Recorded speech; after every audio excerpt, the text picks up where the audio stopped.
Testing, testing, testing. All right. I think we're there.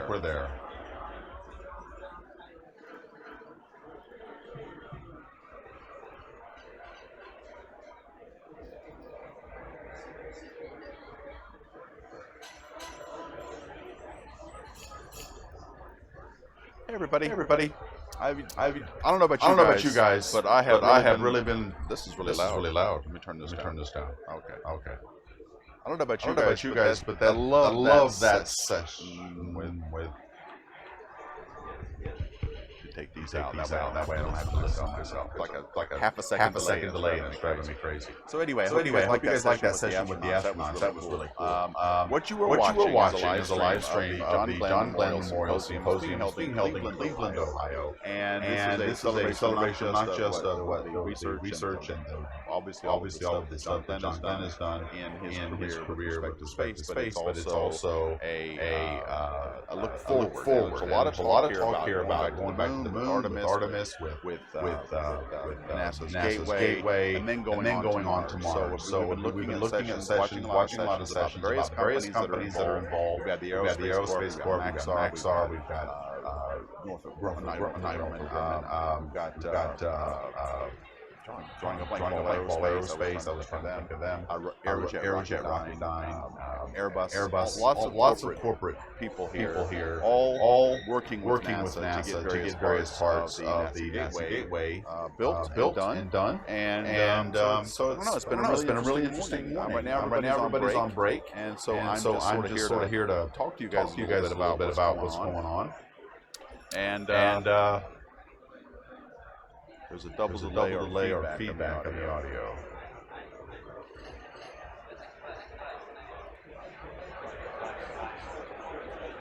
There. Hopefully that's not. Is it still there? Hopefully it's not still there. Testing. Oh, that is better. That was a delay. Okay. Thanks for that.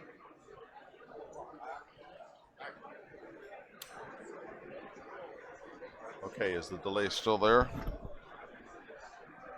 Because I'm not sure. Let me just go over here.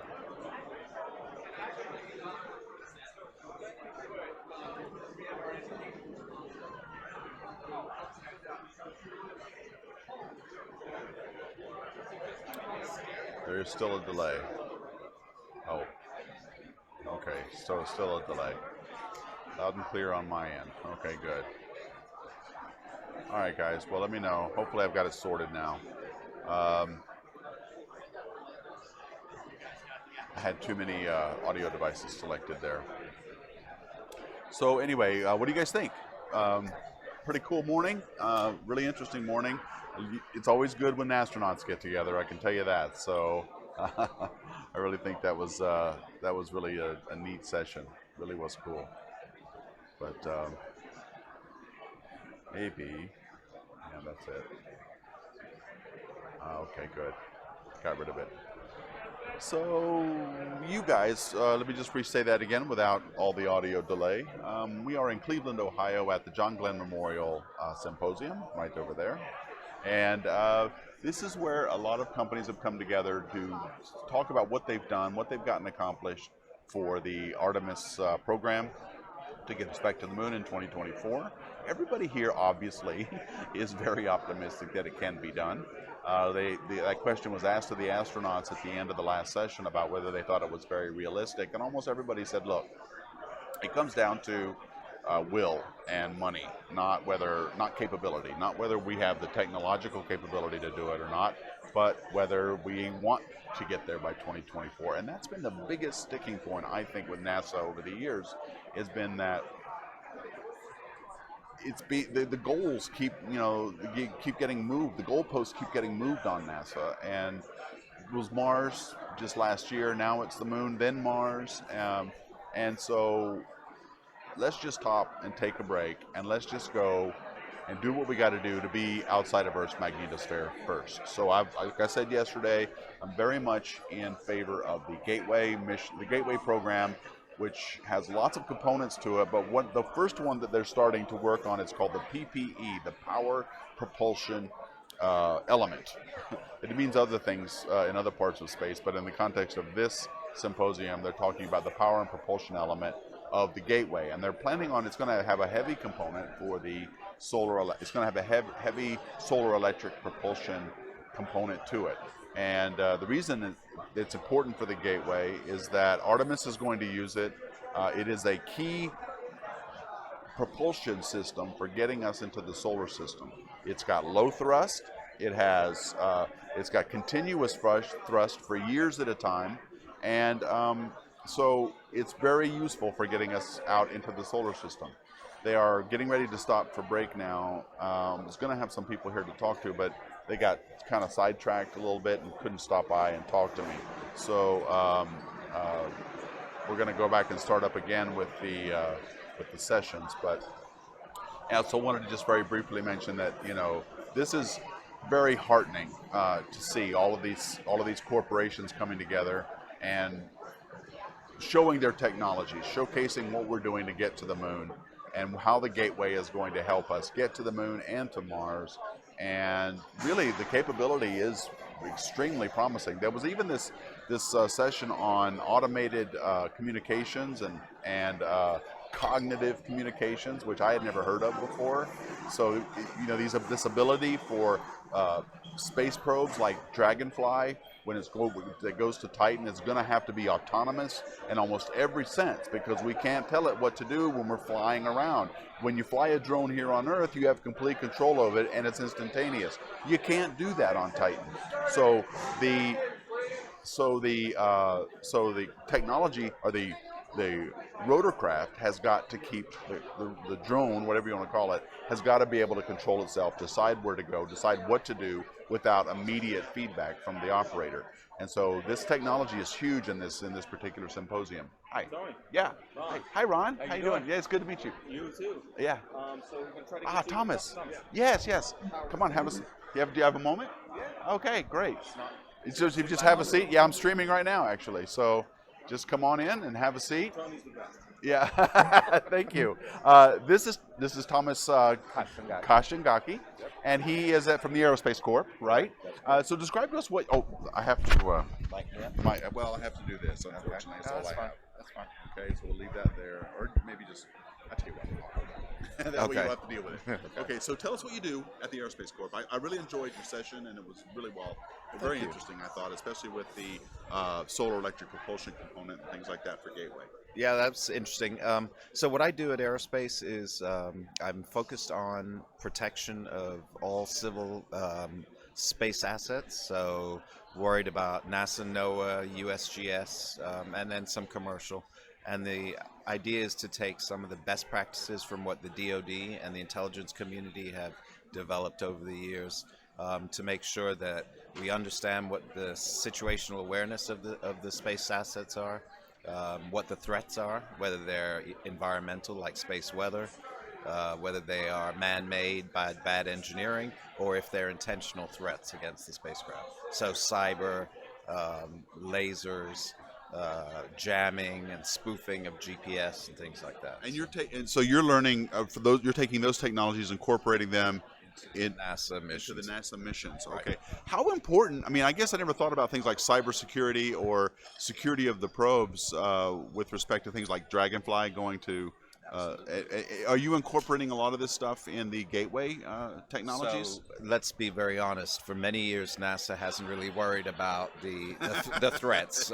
They do worry about risk, but risk in terms of the technology and the things that they cannot control.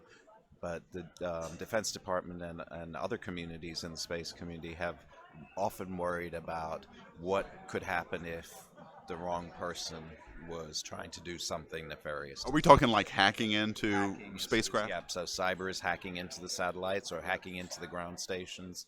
And once in the system, what could they do that could harm, in the case of human spaceflight, the astronauts?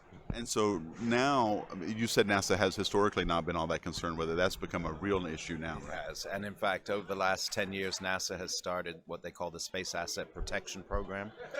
There's a headquarters component. There's people at each of the centers who are focused on that. And then there are people like us, the Aerospace Corporation, that is crosses all the different parts of the space community, and so we can share best practices and help get in a very rapid pace, get them to adopt what we call protection planning, where the same way you do risk management planning, you will do protection planning and create a plan to manage and take out all of the possible threats that you can before you launch, and then to have ways that on orbit during the mission that there are ways to mitigate the risk if it does happen. What do you think are the most vulnerable parts of a mission, whether it's human or normal or unmanned? At the moment, the biggest threat is the cyber threat. Because you can do things on the ground to go through the communications links to the satellite and command the satellite to do something it wasn't intended to do. Those things can happen very rapidly, and they're very hard to recover from. Is encryption a part of this at all? I mean, TDRS is the main way we communicate with things right now, right? Is there encryption invoked in that, or? So TDRS, because of its multi-government agency use, TDRS is used not just by NASA but by the Air Force and most of the other players in the space community. It has always had encryption in the design. It's other systems like our weather satellites, like the JPSS for the NOAA satellites. They typically have not had any encryption, and in fact, just this year, NASA put out a new requirement that all missions must have some level of encryption. Okay, good. So that's just this year. So they haven't started to enforce it until in the last 3 to 4 months. Okay. Oh, okay. Wow. So this is a brand new effort by NASA then. And are you involved at all with are working with others that are working on the gateway component or the gateway station? Parts of our company are. I am not particularly, although I have done some recent studies to look at the threat environment in lunar space. How do you, I guess when you think about this protection component, it's such a big problem. I mean, I don't know, give us a sense of the different components that are involved. There's obviously the stuff that's orbital. There's the satellites that we have in orbit. There's also people that are going to want to fly in, like the space stations and the gateway, things like that. How big is this problem? What's the scope? It's big, but it's manageable. And one of the things that we've come up with is a way to look at the entire life cycle of a project. And you start with, for example, the supply chain. So once you award a contract to a prime contractor and they give you what their design is going to look like, they come up with a complete as-built components list. You start going down and looking at every component based on what we call critical components. And you figure out who's making it, where it's being made, is there software involved, if there's software, who's writing it, if they're programmable chips, are they coming from trusted vendors, if they are coming from people that we have not evaluated before, can we get an evaluation done before it flies? There's a whole, so that's the component level. And then you start to look at the encryption. Encryption is important. The U.S. has what we call ITAR rules, and where we really are not allowed to exchange highly, defense-related technologies with countries that we don't have agreements with. So we watch very carefully where the devices, especially software and chips, are coming from. And so there's a whole process that we could implement. It's extremely expensive.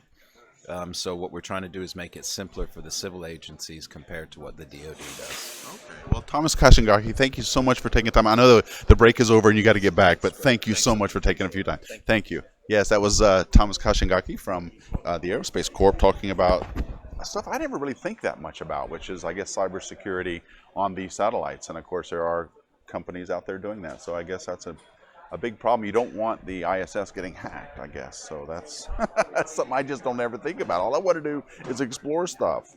Okay, so I think the session is started back up again. I'm going to get you back on there. Thanks for watching. I hope the sound was okay on that. But let me get going back with the sessions.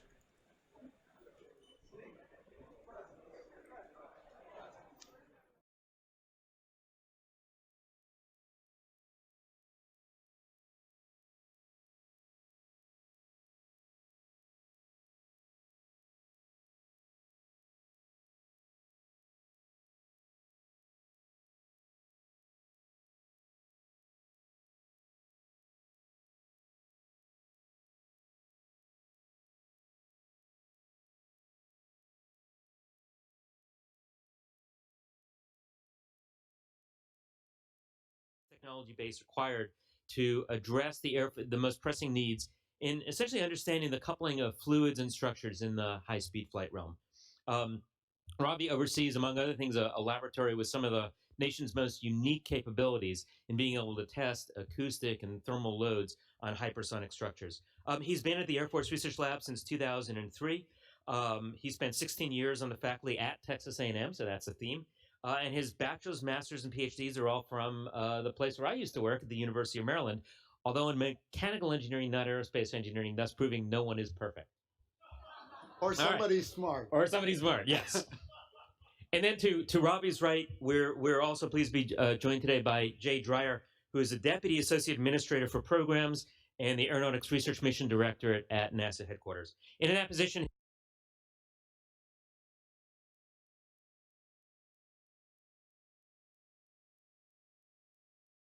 his role is to translate ARM's research portfolio into programs that address actionable needs. And I think that's NASA speak for, Jay actually runs aeronautics for NASA, but we don't tell the AA that. Extraordinarily well known within the field. And Jay has been one, I think, the staunchest advocates for research in high-speed flow in NASA. Prior to joining NASA, Jay did technical support to DARPA. He had a long and distinguished career in the U.S. Navy. He was a submariner, specialized in unmanned systems, and in fact, oversaw a research work that uncovered the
Of a customer base for it, so we walked away from it. Now in the past 8 months to 14 months, we've had the Chinese come in and say that, yeah, we've got hypersonic missiles. We've had the Russians come in and say, well, we've got hypersonic missiles that you can't touch in all of your missile defenses and all you.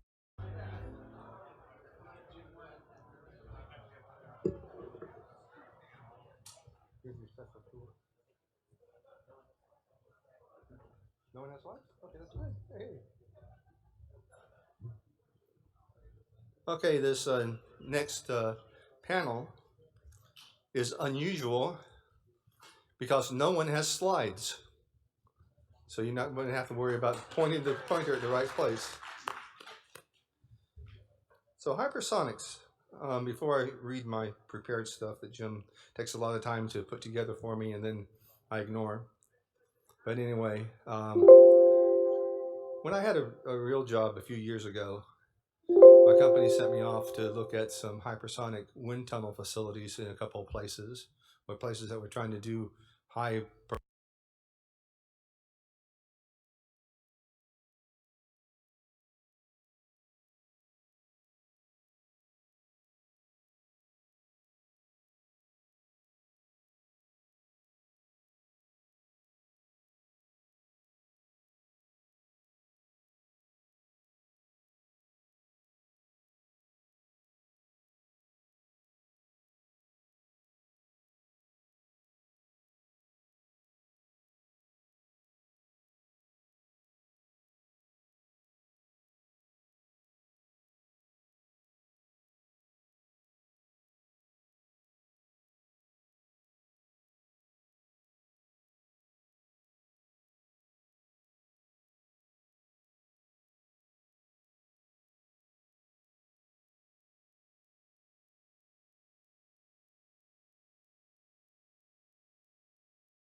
extraordinarily well known for his work on hypersonic boundary layer, looking at surface roughness effects, jet interaction effects.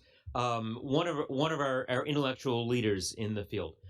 Ronnie's degrees are bachelor's, master's, and PhD, all from Virginia Tech. Before coming to Texas A&M, he served as a faculty member first at the Air Force Institute of Technology and then at the University of Alabama. So Ronnie, thanks for joining us. To Rodney's immediate right is Dr. Ravi Chona. Ravi is the senior scientist for structural integrity in the Chona. Ravi is the senior scientist for structural integrity in the Aerospace Systems Directorate at the Air Force Research Laboratory. And in that position, he is charged as the senior-most research leader for ensuring that the Air Force has the science technology base required to address the most pressing needs in essentially understanding the coupling of fluids and structures in the high-speed flight realm. Ravi oversees, among other things, a laboratory with some of the nation's most unique capabilities in being able to test acoustic and thermal loads on hypersonic structures. He's been at the Air Force Research Lab since 2003. He spent 16 years on the faculty at Texas A&M, so that's a theme.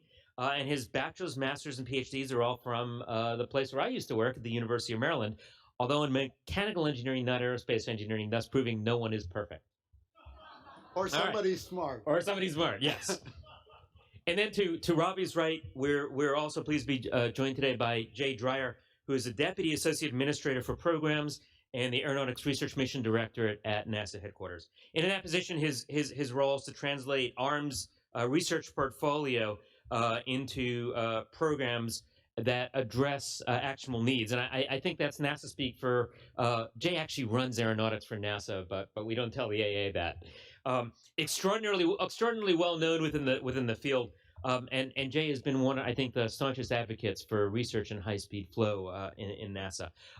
Prior to joining NASA, Jay did technical support to DARPA. He had a long and distinguished career in the U.S. Navy. He was a submariner, specialized in unmanned systems, and in fact oversaw a research work that uncovered the wreckage of the USS Yorktown and the lost submarine Thresher. Jay's degrees are from the Naval Academy and a master's degree from MIT. That's proving some people are perfect, by the way. All right. Let me start out with a few words, perhaps a bit of historical perspective before I turn the floor over to our panel members. Hypersonics is not a new field. We've been flying hypersonic objects since the late 1940s, since we put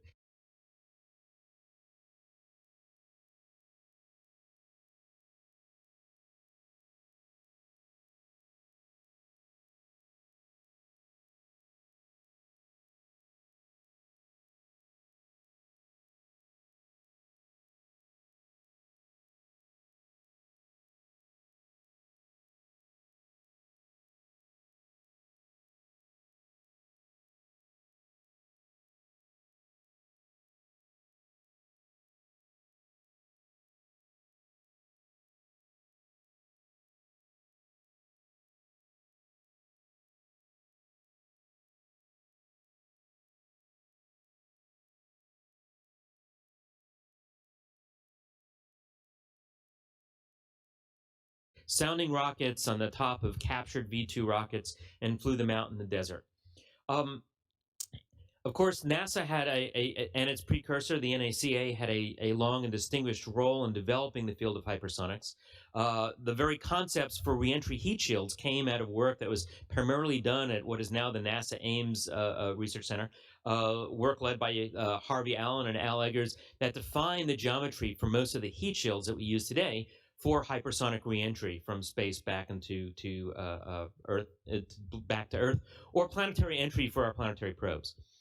In modern parlance, though, when we talk about hypersonics, we're mostly talking about vehicles that are designed to spend lots of time in the atmosphere. That means slender geometries, low drag geometries, high lift configurations, and often we're talking about concepts that are powered by engines that can operate in our atmosphere, particularly supersonic combustion ramjets. The scramjet engine had its origins at what became NASA Glenn. In the late 1950s, two researchers by the name of Weber and McKay, working at the NACA Lewis Flight Propulsion Laboratory, no connection by the way, began the thought experiment. They knew at the time that a conventional ramjet engine had a limit, a performance limit. Once you got to Mach numbers that were of about above 4 or so, they knew that ramjets stopped working. And they understood one of the problems that ramjets faced was when air comes into the engine, it slows down, and that means that it became hot, exchanging kinetic energy for thermal energy. And at some point, the temperature of the gas coming into the engine becomes so hot you can no longer burn fuel in that engine. And so they began a thought experiment, which was, what if we never slowed the air inside the engine? The air comes in the front of the engine and continues to move through the engine at high speed. And thus the concept of the scramjet was born. Weber and McKay worked out some of the fundamentals of how that engine would operate and what it would mean for a hypersonic vehicle operating in the atmosphere. And 46 years later, NASA proved that their work was sound when it flew the X-43, once at Mach 7 and again at Mach 10. So again, NASA had a tremendous role in that.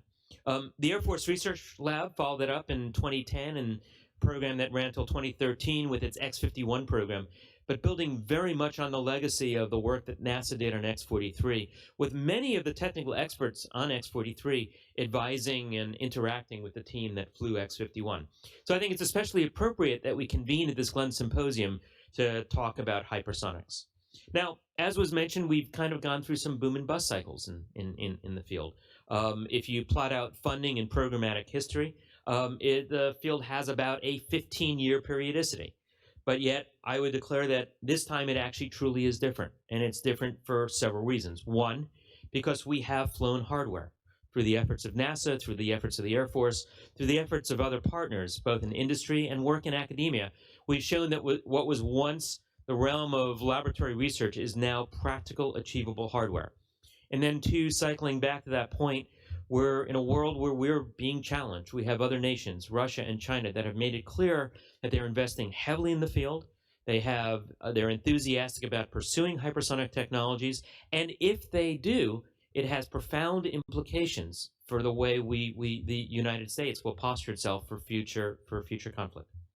So with that, I'm going to ask our panel members to say a few opening words each, and then we will open the floor for questions, comments, and discussion.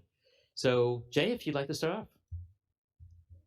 Thank you very much. It really is an honor to speak at a symposium such as this, but I must reflect just real quick, just sitting during the last panel, I couldn't help but remember it was about maybe 8 or 9 years ago, we were doing a fundamental aeronautics meeting just a few blocks from here in a hotel where it was, and part of that we asked for 2 keynote speakers, and we're like, wow, we got Joe Engel, an X-15 pilot, and then Mark Lewis, the chief scientist of the Air Force at the time. And I still remember, Mark, your comment standing up there of, thanks a lot for putting me right behind the X-15 pilot in between lunch. And now, after coming after a panel of 5 distinguished astronauts, I know exactly how you felt. Yeah, that's right. But all kidding aside, it really is an honor to be here. And talking about hypersonics and from a NASA perspective, we really can look at it in multiple dimensions. I mean, for one thing, it's an inherent part of us just doing our mission when we talk about leaving or returning through Earth's atmosphere or landing on another planet. We talked about hypersonic deceleration on Mars, for example. But really the focus of where the Aeronautics Research Mission Directorate is working is on that air breathing problem that Mark alluded to beforehand. And I think he did an excellent job of laying out some of the history of where NASA has been working in this field for decades to lay some of the groundwork that we're seeing start to come to fruition in flight, especially through what our partners in the DoD are accomplishing. So that begs the question, well, what's next? And from a NASA perspective, while we continue to support the efforts of our DoD colleagues, we're really looking toward that next step in how do we open this up to either further DoD or military applications and also civilian applications for hypersonics. So we're talking about reusability. And so you see a greater focus in the NASA portfolio to start looking at some of those challenges associated with reusability. So we're working on areas like turbine-based combined cycle, propulsion. How can we take off and land with a turbine engine, but transition to a scramjet for high-speed flight? It's not as simple as just turning one on and the other off. There's a very complex series of managing the flow that needs to occur in that transition, and much of that work is occurring here at the Glenn Research Center. That's not going to design a point system, but it's going to generate the knowledge that allows us to develop a whole suite or field of systems with reusable propulsion. Along with that, we're also doing a lot of work to better understanding the analytical capabilities that we need to design the vehicles in general, because the margins associated with hypersonics are so tight. Significant drag, significant thrust. How do you make sure that you can manage and understand the differences between that? We're talking about things like uncertainty quantification across the whole design of the vehicle. So we've got a concerted effort in that area as well. But there's other things that we're also looking into, some of the aerothermal challenges. Things like boundary layer transition have been an issue for decades. They're still not solved problems. We need to understand those if we're really going to get to practical reusable flight. And then we also can talk about the challenges of things like high temperature materials, another thing where NASA has significant expertise. And then finally, one area that we also work that I'd like to comment on, I think that sometimes goes unsung or unnoticed, is in the diagnostic capability that goes along with this. I mean, we talk about and often have a focus on some of the big flight experiments or what we're doing in some of these wind tunnels. But it's more than just the hardware that we're putting in. What are we learning from this? What are the data we're trying to extract from that experiment so that we actually come away with answering questions? And in order to do that, we have to understand things like high temperature sensing in a very complex and a very harsh environment. And a lot of work that NASA does is in this area to help us answer these questions. And sometimes we tend to overlook that or just take it for granted, but it in itself is a significant challenge. And so those of you that listened to Bob Pierce talk yesterday, he talked a little bit about sort of how we do this this research in partnership with our friends in the DoD. And I like to describe it as that symbiotic relationship where they're taking steps in hardware in both complex ground experiments and in flight to learn and mature and ultimately field systems. What we're doing is providing some of that fundamental knowledge that helps make that successful. And at the same time, we're leveraging all the work that's done there to help inform things like the uncertainty quantification work that we're doing, so that we are building the tools that will help design the next generation of vehicles moving forward. But more important, to kind of how does NASA do this, it really boils down to, I would argue, our people and our facilities. And I list them in that order because truly I believe that the most important asset that NASA brings to the table is the people that we have. The experts that have been, again, working some of this in some cases for decades to learn and understand that. But it's also not a one or the other. It really is the combination of two. And I think if you looked at things like the testing that we did with X-51 that was done at the 8-foot high temperature tunnel in Langley, people who are really in the know would say it wasn't just that NASA had smart people or NASA had the right facility. We had the combination that really made it work as we were going through that experiment and helping our partners in the DoD take those next steps. So that's why I'd really like to come back to and end with what we mean by the people, because in order for NASA to have smart people, we need to start seeding that next generation. And I would say it's more than just NASA. It's the nation needs smart people working in hypersonics. And so this is another area where we are collaborating. We're working together to do it. And I just want to use one example of that. Fairly recently, the Air Force Office of Scientific Research, or AFOSR, was releasing broad agency announcements seeking university work in the area of hypersonics. We worked with them to say, as part of that, why don't you come to the NASA facilities to actually run some of the experiments? So now we have one of these, really what I would describe as a win-win situation, where you have students that are able to perform experiments in facilities that they probably never would have dreamed of in the university environment, working hand in hand with NASA researchers on data that's going to benefit the entire community. And so it's a good example, I think, of us working together to help develop that next generation, because that is really going to be critical as we move forward. So in a nutshell, that's a quick overview of how we're working at NASA in the era of hypersonics. Thank you very much. Robbie? Okay. So this panel has an unusual challenge because with our late start and lunch scheduled for noon, and two former academics and one current academic, how do you take 3 50-minute pieces and condense them down into one, right? So Mark is the one that's going to have to wield the whip on that. But on a serious note, I'd like to pick up on something that Jay said. If we are going to make progress in hypersonics and we are going to make the go high, go fast, and do it again and again with the same platform, i.e. basically become the Southwest Airlines of high-speed flight, it is going to take the entire community. The DoD is not going to do it on its own. NASA is not going to do it on its own. Academia is certainly not going to be able to do it on its own, and nor is industry going to be able to do it.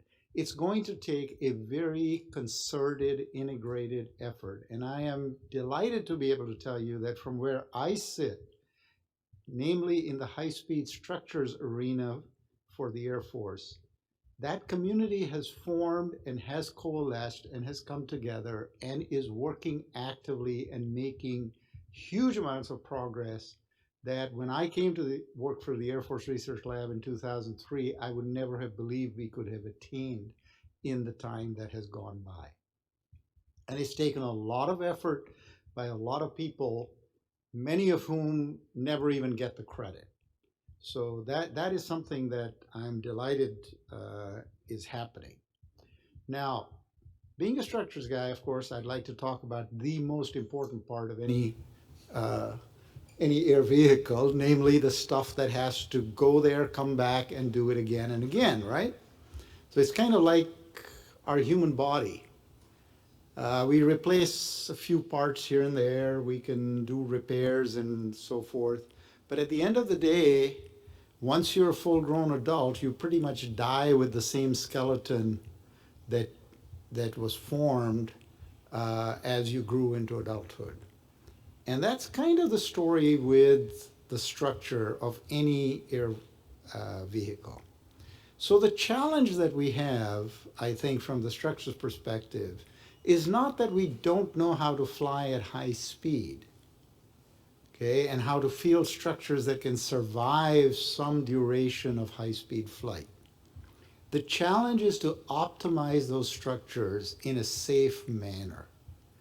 And I have always said that what you want is you want the minimal mass fraction for the structure, because that is what maximizes your fuel, that's what maximizes your payload, that's what maximizes your range, which are the things you really care about in the end. But you need to be able to do it with high confidence, Jay's comment about uncertainty quantification, because we don't have 100 years of experience flying in and out of that flight regime. We only have isolated data points even after all these years. And you need to be, what you're trying to do is reduce that margin between what you need the structure to be able to do and what you believe the structure is capable of doing. You want to reduce that margin down as tight as possible. Now that necessarily leads you into a challenge area because it requires that you operate at the interfaces. Now let me explain what I mean by that.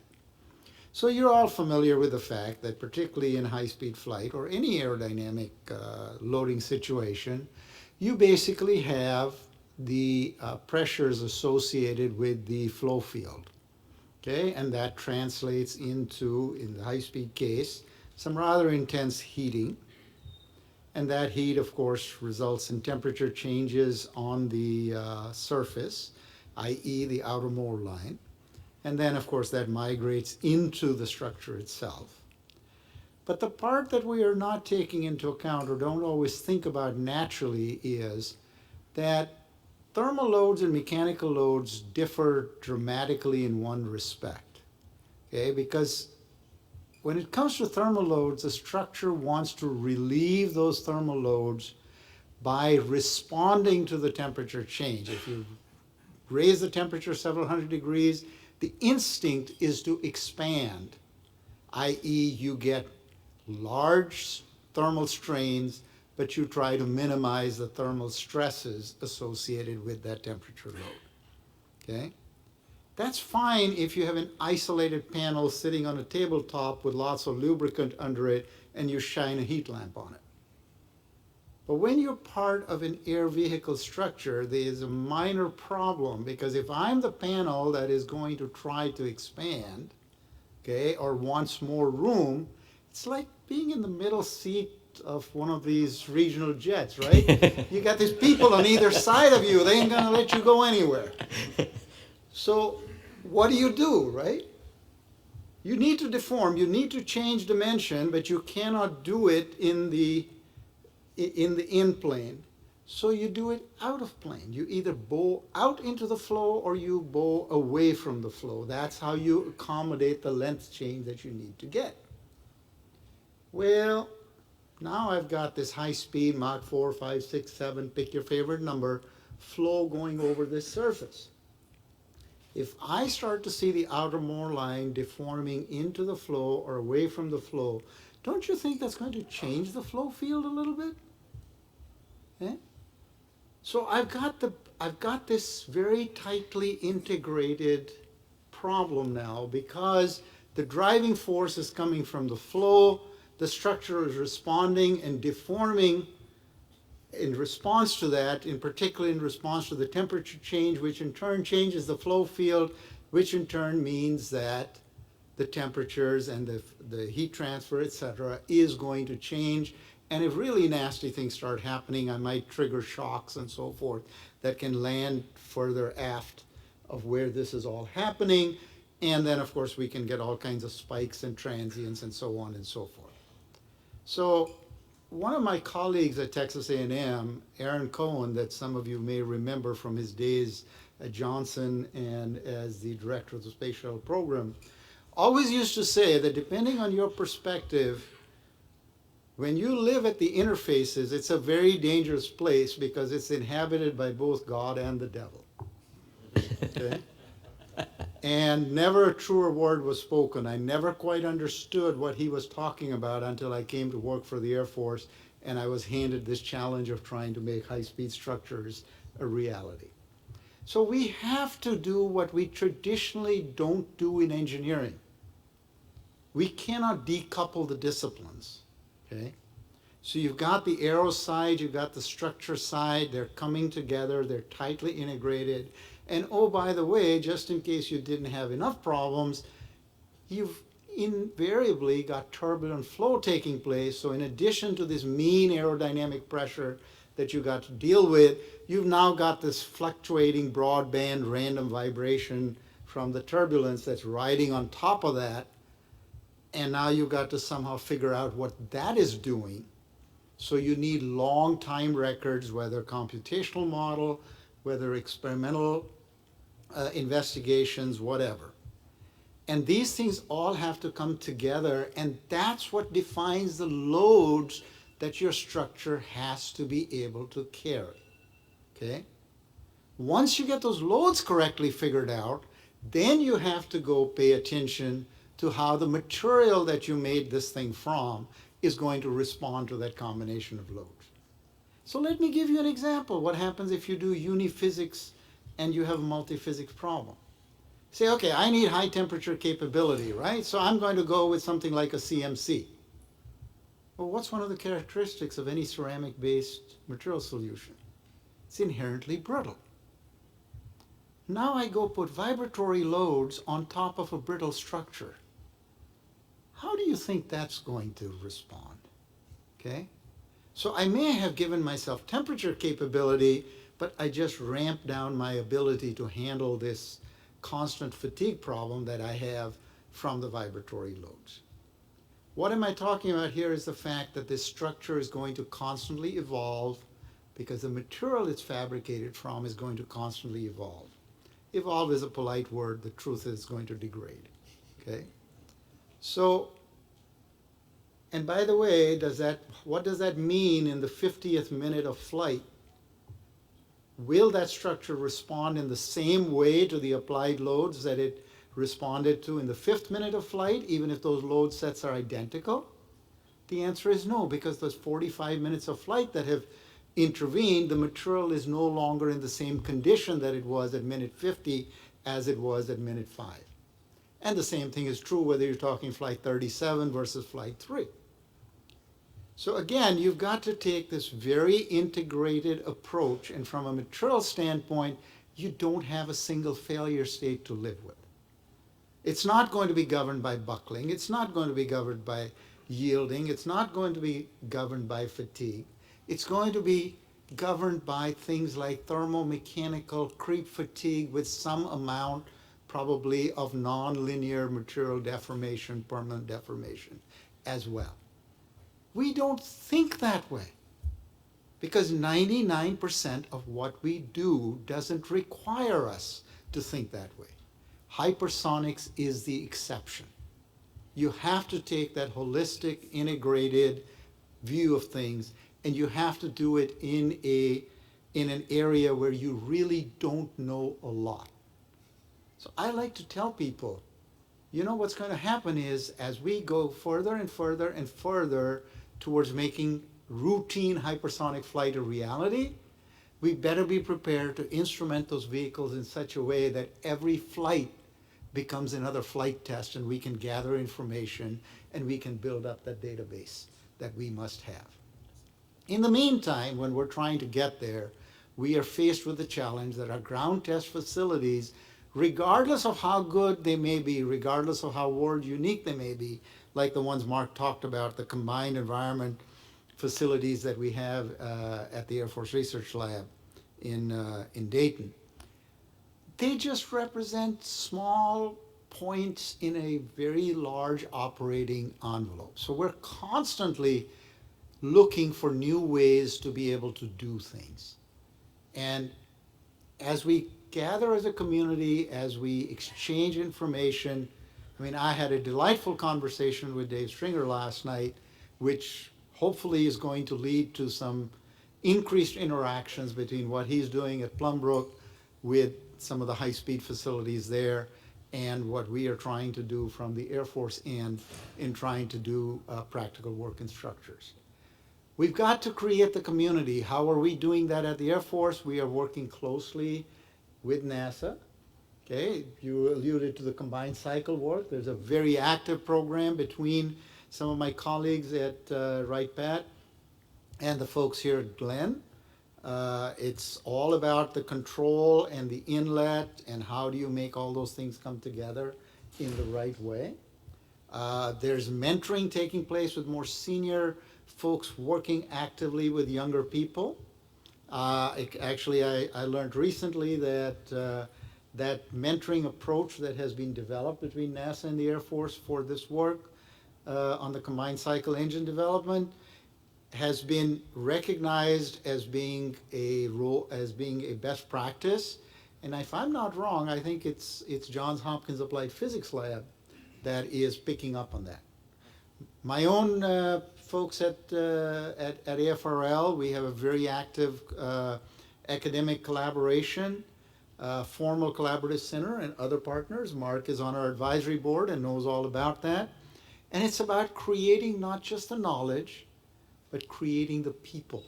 An S&T base, again, going back to what Jay said, is people and knowledge. Without one, you cannot, without both of them, you cannot do what you need to do. And Ravi, that's a great lead-in to what Rodney for is Rodney going to talk about. Thank you.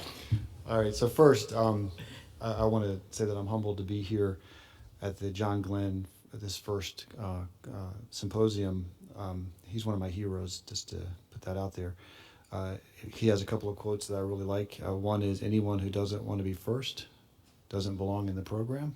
I think I agree with that. And he also would quote on legacy versus legacy. I think he preferred the legacy side of things. So I'm going to zoom out a little bit and talk about aerospace education first. And then I'll focus back down on hypersonics a little bit here. So there are about 75 aerospace programs across the country. And the enthusiasm right now for aerospace, I think in my career, it's at an all-time high. Over the last 7 years or so, our enrollments in our department have nearly doubled in terms of interest in aerospace. The country's graduating between 4,000 and 5,000 aerospace engineers a year. They're interested in space. We talked a lot about space. We had astronauts here. Our students are pushing us to have stronger programs in space. And in fact, we've hired a couple of astronauts to help us do this. Bonnie Dunbar is one of them, and Greg Shamatoff is another one. And Bonnie likes to remind me every day that we talk about hypersonics, that she's the only one that's actually flown hypersonically in our department, her and Greg. So this is true. So I think this is a great time for aerospace, not only in hypersonics. The national push in hypersonics is real. Our students are coming in. We're getting calls all the time about wanting to work in hypersonics. And the national push in space and space exploration is equally important to our students. And Mark mentioned scramjets and wave riders, and he mentioned the role of NASA Glenn, but I'm going to also mention the role of academia. In fact, Fred Billig at the University of Maryland, working with the Applied Physics Lab, was a big player. I think he owns one of the patents, or used to own one of the patents on scramjets. And Mark, being very modest, was also one of the leaders in wave riders back when those were being developed. And the X-51 is a wave rider that proofed a scramjet. So academia has had an important role in hypersonics since the beginning. Hypersonics, as Dr. Chono was describing, is a scientifically rich problem. So academic folks are interested in it. It's the applications are very cool. Reentry. Everyone's seen the movies and they've seen the photos of the capsules reentering and the air is basically exploding around the aircraft and it's on fire behind it. What student doesn't get excited about that? And so it's easy to attract students to the field. I think the job market is fantastic right now. It's hard to keep students in graduate school, so it is a great time. It is inherently interdisciplinary, and it's an interesting problem. I've been working in this problem with chemists. I've been working on hypersonics, but my partner in crime has been from the chemistry department for the last 15 years on this. And I want to zoom back out a little bit and talk about Bonnie Dunbar one more time, because he also mentioned Joe Engle. Joe Engle and I met back in the early 2000s, and then most recently, maybe 2-3 years ago, he visited A&M to give one of our Molina lectures, which is one of our named lectureships, and he did fly the X-15. So we went out to the lab and we printed the X-15. And there was a famous experiment where the scramjet model on the bottom of the X-15 fell off. Mark knows what I'm talking about. It was a structures problem, so you've got work to do. Yeah. We're still trying to solve this problem, but it was a shock-shock interaction that created a hotspot that torched through the pylon that was holding this on. So we did a 3D print of this with the scramjet on there, and we duplicated in the wind tunnel the shock-shock interaction. We put the hotspot right where it was on that. And Joe didn't fly that flight, by the way. But he was so psyched because he was like, that's exactly where it burned off. It was right there, because we had IR live thermography going during the wind tunnel experiment. So I got a photo of Joe Engle, headphones on, goggles, watching the experiment, just getting excited. So it was a great day in the labs. And so he signed that X-15 model. And so I have it in my office. That's probably very valuable right now. But anyway, and in this past week, in fact, getting back to hypersonics and academic interest in hypersonics, I was just at the joint AFOSR, ONR, and Hypersonic Vehicle Systems Institute program review, still going on today. Today's the last day of it.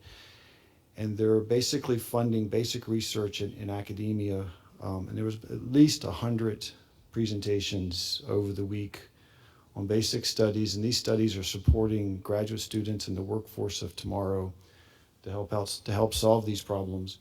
And the topic areas at this particular program review included aerothermodynamics. I'm sorry, there was a little bit of structures going on there. Small amount. Small amount, yep. You mentioned transition to turbulence. That is an incredibly important problem. The heat transfer rates can go up by a factor of 5 when you have between laminar and turbulent flow. And the overshoot in between can be even worse. And so the last thing you want to do is fly transitional. You either want to be turbulent or laminar, but not in between. Now, high temperature non-equilibrium gas dynamics, the glowing, Bonnie likes to talk about what it looked like when she would fly back into the Earth's atmosphere. They have photos of the glow, which is very interesting. And then, of course, the last topic that we talked about there are the fluid structure interactions, which is shock boundary interactions, creating a lot of these acoustic loading problems that the Air Force and NASA is very interested in, because these are the things that will vibrate the panels off of the vehicle. And so there's a lot of very fundamental research being supported through the DoD and NASA at universities and building the workforce and also building the knowledge base to help develop future systems. So academia does have a big role to play. I think I'll stop there. Thank you. So now we've actually already been accumulating online questions, And so, if it's okay, I've got the list, and let me start out. So some of the questions are drilling down deep, and some are kind of broad. But the most popular question is, when do you think hypersonics will be used for commercial use instead of just military? Jay, I'm going to defer to you on that one. That's a good question. And part of it is what do we mean by commercial use? Because there's a number of applications where hypersonics could find its way into the civilian markets. We talk about things like that's been on the drawing board for a number of years is access to space. And I'll remind folks, it's not just about low cost access to space, but the flexibility that reusable air breathing hypersonic system might entail. And perhaps something like that would start with smaller payloads at first. So an application there may be much more practical than, say, flying humans on a reusable, say, on a point-to-point type of mission. It really is hard to pick a number and say, well, we're going to see it by this date or that. It's clearly not going to happen, I would say, within the next 10 years or so. I mean, there's a number of steps that have to take place before that. But I do like to remind people, if we don't take those steps, those initial ones that perhaps have primarily a military application, then we're not going to get to the civilian applications when it comes to hypersonics. So to me, it's a little bit of not getting too far ahead of ourselves. We know what the next things that we need to do. And if we take our eye off that ball, we can pretty much guarantee we're not going to get to those longer. Whether it's 2040, 2050, it really won't matter at that point. So I would say I would hate to pick a number, but I really say the focus should be on the what we do next. So if I may, I remember in 2010, I was president of AIAA. We were rolling out a new green energy initiative. We did a press conference in D.C. And one of the reporters asked me, he said, "Well, Dr. Lewis, you're best known for your work in hypersonics. You're talking about green energy and impact on the environment. And what do you think the connection is between hypersonics and the environment?" And without thinking and ignoring all that media training the Air Force gave me, I said, if we ever get to the point where hypersonic vehicles are damaging the environment, I'll be delighted. And then, and then I was, that's not the best quote to rent. So, but yeah. All right, we've got another question, and that is, are our competitors smarter than us, or are they lying about our capabilities? Robbie, you want to take the first stab at that one?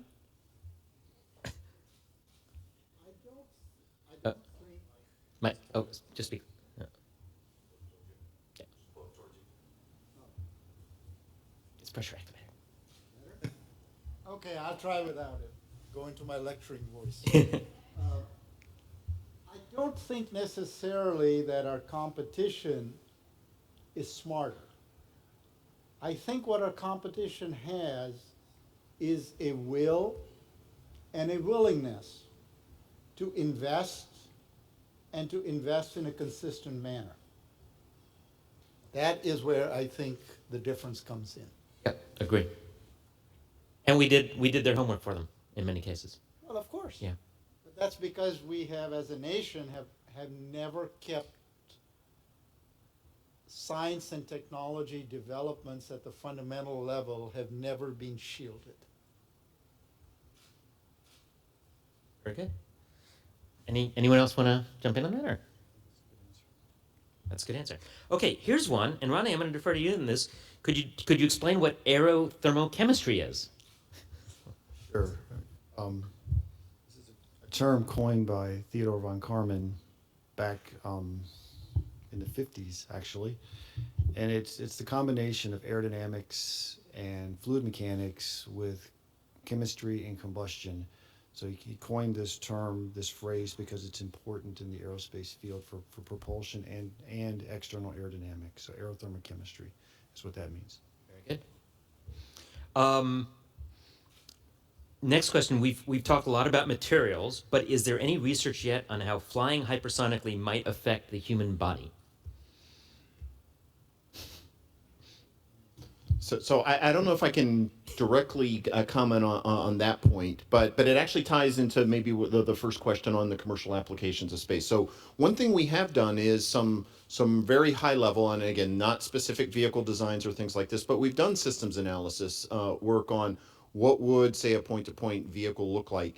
And some of the challenges are get exactly to that point. What type of accelerations do you have? But even things like what type of environment are we going to have in the cabin? It's not going to be practical if everyone's going to have to wear a spacesuit when we fly this. But think about not just a small cabin like we see in a capsule, but a large, like what you would see in a small regional jet or even a business jet. How are you going to do the the air quality there, the temperature controls and things like this? It's a non-trivial problem when you talk about flying through an atmosphere where your outside temperatures are in the thousands of degrees, type of thing. So I wouldn't say specifically what it does to the human body. We at least haven't been looking at that yet from a NASA perspective. I think more of that learning maybe come out of what we have out of things like shuttle experience, because we are flying hypersonically in some of these cases in space applications. So I think that learning is probably the best source that we'll have to drive toward that. But it's not anything that we're focused on right now. Okay. Let me see also if there are any questions from the live audience. I haven't seen any hands up. Question over here. All right. So potentially one uniquely NASA application for hypersonics would be maybe in the area of like aerogravity assist for exploration of the outer planets. With this resurgence in the interest in the DoD for hypersonics, is there any thought of trying to leverage some of that technology development for that potentially uniquely NASA application? I'm not going to answer for NASA and the Air Force, but I will mention that there is a history of collaboration between the Air Force and NASA on very much along these lines. In fact, we rewind, I don't know, half a dozen years ago, there was a National Center for Hypersonics Transition and Transition, which was jointly funded by AFOSR and NASA. There was also a materials version, hypersonic materials version, and there was also a hypersonic propulsion version, all at the same time.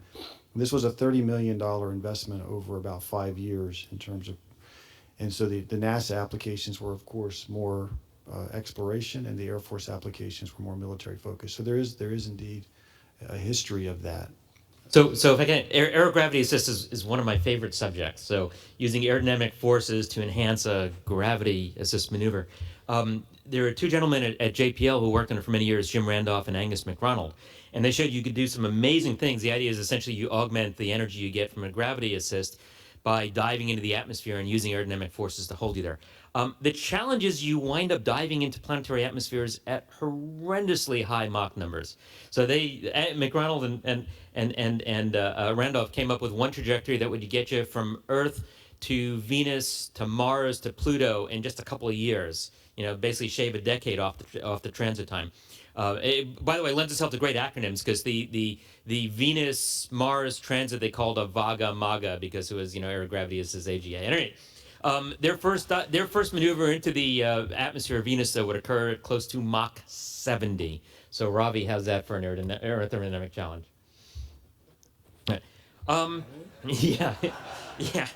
Yeah. But the good news is the vehicle only has to survive for a little bit. So, yeah. Let's see. We have a question online about the work that is underway between the United States and the Australians at Woomera. Anyone like to address what's going on there? So a lot of that effort has been in understanding laminar to turbulent transitions, when they occur, and more importantly, being able to predict when they will occur. We're very good in engineering, we're very good at post-dicting and saying why something happened. But the key really to expanding the future is to be able to predict with a high level of confidence. So the folks that came up with the idea of using those sounding rockets to do very controlled experiments, it was a great concept. And I think that whole US-Australia cooperation on that has been just phenomenal in terms of the amount of knowledge that has been gained and the cost at which it has been gained and the speed, i.e. not how fast it's flown, but the relatively short duration of time between flights, between experiments that we've been able to achieve. So it's a great success. Yeah, and I'll comment on that as well as, and it's more than just the collaboration that we're doing right now with the Australians. It really spans. I mean, probably longer than a decade, of where we've done things like some of these flight experiments on sounding rockets. It's primarily been driven as an Air Force-led activity that developed the international partnership, but then domestically that reached back right away from the initiation of the program to NASA. So NASA's been intricately involved in this along the way, has developed some of the specific experiments that have flown over the years going through this, but I would agree with the sentiment. It's been a good example of a successful partnership, but also a good example of how we're taking the right kind of a learning approach and looking at early applications of flight in this regime. Instead of just saying, well, we can do it computationally or do it in the tunnels, there's some things we just have to learn by flying. And I think there was some good focus and some good learning that's come out of these that helps build that fundamental knowledge base that's going to help us take those next steps. So this has been one of those key successes. And I think we'd also all agree that the Australians have been phenomenal partners in this arena. Rodney, you in? I think so. We're talking about for those of you in the audience, we're talking about the HIFIRE program, which is this Hypersonic International Flight Research Program. But it's continuing, and there are going to be some similar flights supported out of AFOSR that are university led. In fact, we're leading one, and APL is leading the other one. The APL one will be flown out of by the DLR, but the one that the A&M is working will be flown out of Wallops by NASA. So these flight tests are happening not only in Australia but around the world and also in the U.S. I just want to point that out. Excellent.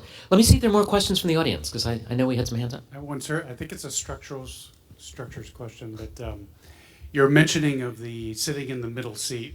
Right. I had an experience a couple weeks ago where I was thankful for my Bose noise canceling headset when I was stuck in the middle seat for about 9 hours. As the day the jet went off the runway at Newark, and so I was grateful for the noise canceling. I'm wondering, when you were talking about the vibratory loads in the structure, is there anything mechanically we can do to cancel out that type of vibration actively, like piezoelectrics or something like that, that we can actively induce into the airframe to cancel out those vibratory loads? So the place where those vibratory loads are going to impact you the most is on the outer moor line, on the outer skin. And the difficulty with any sort of active control mechanisms is the temperatures that you have to deal with. Piezos, for example, will let you go up to a couple of 100 degrees Fahrenheit at most, maybe up into about 250 degrees Fahrenheit. And even in relatively benign flight conditions like Mach 5-ish continuous flight regime, you're probably looking at 700 to 800 degrees Fahrenheit at a minimum on that outer moor line. And that's away from the leading edges. So those are the challenges that you run into, unfortunately. Let me take a question from online, and Rodney, I'm gonna address this one to you. So, as a community, how do we talk openly enough to excite and engage the next generation of hypersonics workforce while still protecting the information as appropriate? That's actually a very complicated I know. question. But I will speak a little in generalities about this. As I mentioned earlier, the applications are cool. And if you're talking, if we mentioned the commercial applications of hypersonic, Boeing is pushing a Mach 5 airplane. And you show this to a student and say, this could be the future airplane that you may help design. That's really a great sell to bring students into the program.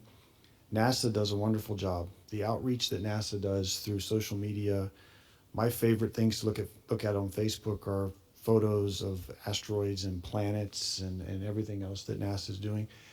So NASA is really helping us out with this, and I think going after undergraduate students, they're coming into the programs now asking about hypersonics. So the word is out that hypersonics is important. I don't think we really have to discuss with students at any level things that would be sensitive to get them excited about aerospace engineering or get them excited about hypersonics. I don't think it's as tough a problem as it may sound. Now, keeping students in graduate school and getting them to go get PhDs and doing things like this is a little bit more difficult. And there's where we have to lean on folks like the Air Force, and we can send students to internships and we can send students to NASA with internships or into industry with internships, and they come back really excited about these fields. And so I don't think I'm giving a good answer to this question because it's very complex, but I do think that the applications are exciting enough that they are drawing students. Like I said, our enrollments are at all-time high. We're one of the most selected departments in the college.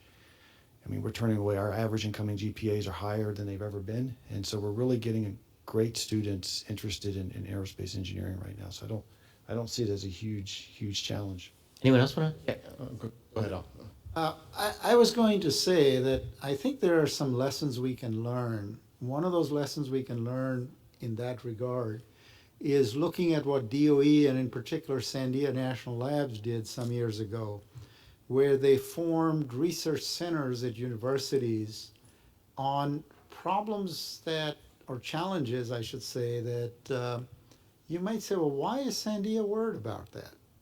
So the one at University of Utah was on fire research and how fires propagate through a building and so forth. The one at University of Illinois had to do with modeling what goes on in liquid rocket motor combustion processes. Why did they pick those particular problems? They picked those particular problems because they were looking for new ways of doing the computations that were involved with some of the things that Sandia is interested in, but which they cannot talk about outside their fence. So they chose these challenges which involve differential equations that are coupled and that have the same form as the problems that they're really interested in, and said, okay, if you can develop new ways of attacking these families of mathematical problems, then that will be useful to us.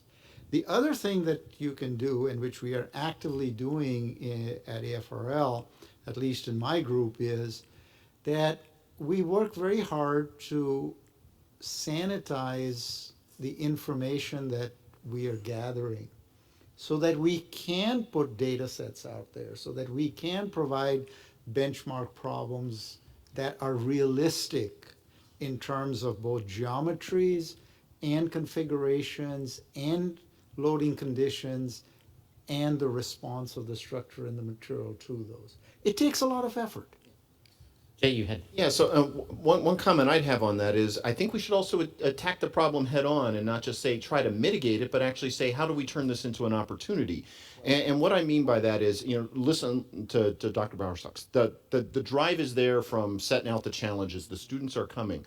So we don't necessarily need to shield them from this issue, but why not start educating them early on what we're talking about of how we release or how we disseminate some of this scientific information. It's cut and dry if it's classified information. That's the easy part to some degree. It's the learning that we're doing at the fundamental level that for decades we're just used to publishing. And you're in a university environment where we're used to publishing things. And this gets back to, I think, your point, Dr. Chona, on hey, sometimes hypersonics is the exception rather than the rule. There's an exception here, and perhaps we need to tell students, you're not just going to go out in the open and publish this, but there are forms where it is appropriate to do so. So they're learning that from an early age. Before they're even entering the workforce at NASA, at the DoD, or within an industry, they have that as part of the building of the knowledge that they're doing. And then I think it's up to us in the government role to set those venues and to accept students, bring them in early, rather than saying, well, this is just for DoD and industry, but are we not starting to engage academia more so that we understand the problem collectively rather than treating it as this is one part and the universities are just going to publish openly. Okay. And by the way, as a programming note, our timekeeping overlords have told me we can run a little bit long, but not too long because we all need to hear from Charlie.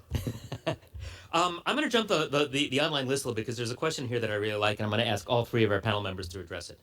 What application for hypersonics excites you the most?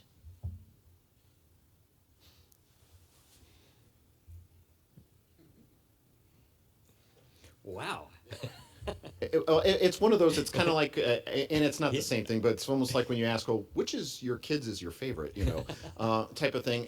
I know this is maybe going to sound like a cop-out type of answer, but what excites me about it is it's almost not the application. it's, whether, because I mean, I come from a DoD background. I'll admit I'm excited about something that's going to give us a technical superiority that maintains an advantage that we have. I think just in the near term, I see that practical application. So I'll say maybe I do resonate toward that. But really, what I think I'm most excited about is how this is bringing government together and how it's exciting young people. I mean, we keep coming back to this workforce development piece of it, and seeing that element of it is actually what impresses me the most. Like when we're bringing people in to study in the Langley Aerothermal Lab, excited about it and want to make a difference for the country. It's kind of that mindset that actually excites me more about this field than the specific applications itself. So I know that my Texas accent may have misled you, but actually I am originally from India, and every time I take a trip there, I go through a door-to-door journey that spans about 30 hours. So the idea of being able to get there in a few, I will happily settle for single digits, is personally very exciting. From a professional standpoint, I think that hypersonics is the key to maintaining and providing the national security needs that the United States has to have going forward. Because the ability to go out and touch someone wherever they are very shortly after you decide that you want to go out and touch them is just, it cannot be surpassed in terms of the impact on national security. Okay, so I agree with both of those, but you mentioned aerobraking. All right. When I was an undergraduate, back when I had hair and all of that, I was doing my senior design project, and I opted to do the space transfer, orbit transfer project, and we were doing Holman transfers, and that was like watching grass grow. So then they said, literally, well, we need someone to do the aerobraking part of this project. And I didn't even know what aerobraking meant, but I said, I don't want to do Holman transfers anymore, so I'll do aerobraking. And so I started to work on this problem as a senior, not having a lot of aerothermal chemistry background back then. But my senior design professor put me in contact with some folks at NASA Langley who were very, very gracious in providing information on how these processes worked, and the notion that molecules will go across the shock wave and literally explode and fly around this vehicle and create a plasma, all of it was just incredibly intoxicating. I just couldn't stop thinking about it, and I'm still working that problem many years later. And so for me, it was the physics associated with that problem that really hooked me, and I knew I was in the right field, and we've been working it ever since. But the applications, again, going from this planet to another planet,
Hey everybody.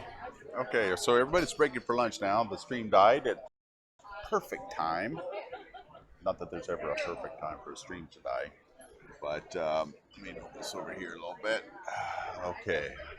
Well, we are on the home stretch of the Glenn Memorial Symposium talks and live stream. I hope you guys have been getting stuff out of this. I've been really learning a lot about the aerospace and aeronautical industry here. This is not like any place I've ever been before, as far as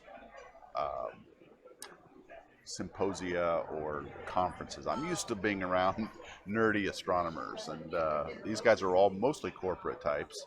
I saw Alberto yesterday. He was here, but he was only here for one day, and he couldn't talk on the live stream because he hadn't had permission from Ball Aerospace, where he works now, which is the problem with corporate stuff. Lot of top secret stuff. Let me just turn this light on because it's not quite very bright. There we are. That's a little better. Anyway, so yeah, it's interesting here.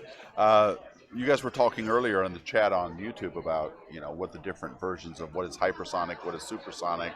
And yesterday I spoke with a gentleman, I don't have his name in front of me now because I'm meeting all these people for the first time, where we talked about that, where we defined the different hypersonic versus supersonic. Well, supersonic was like greater than Mach 1 to 5 in terms of Mach number, and then hypersonic is from like 5 to 10, and then there was another term that was greater than 10, which was greater than hypersonic. But you know, that would be sort of orbital reentry speeds. And what's cool is that they're actually doing work on things Mach 10 and greater that will presumably, I would think, survive our atmospheric reentry. I mean, think about it. These materials, and the Mach number is a number that's used in atmospheric flight. And so to have something greater than Mach 10, you know, that we're approaching re-entry speeds here, you know. So hopefully, who knows, we won't need heat shields at some point. These guys are really thinking about that stuff, you know, they're really working on that stuff. So it's really interesting. Don't know if you got a chance to watch the astronaut panel earlier. It's in the last stream. I've broken today's stream up into two.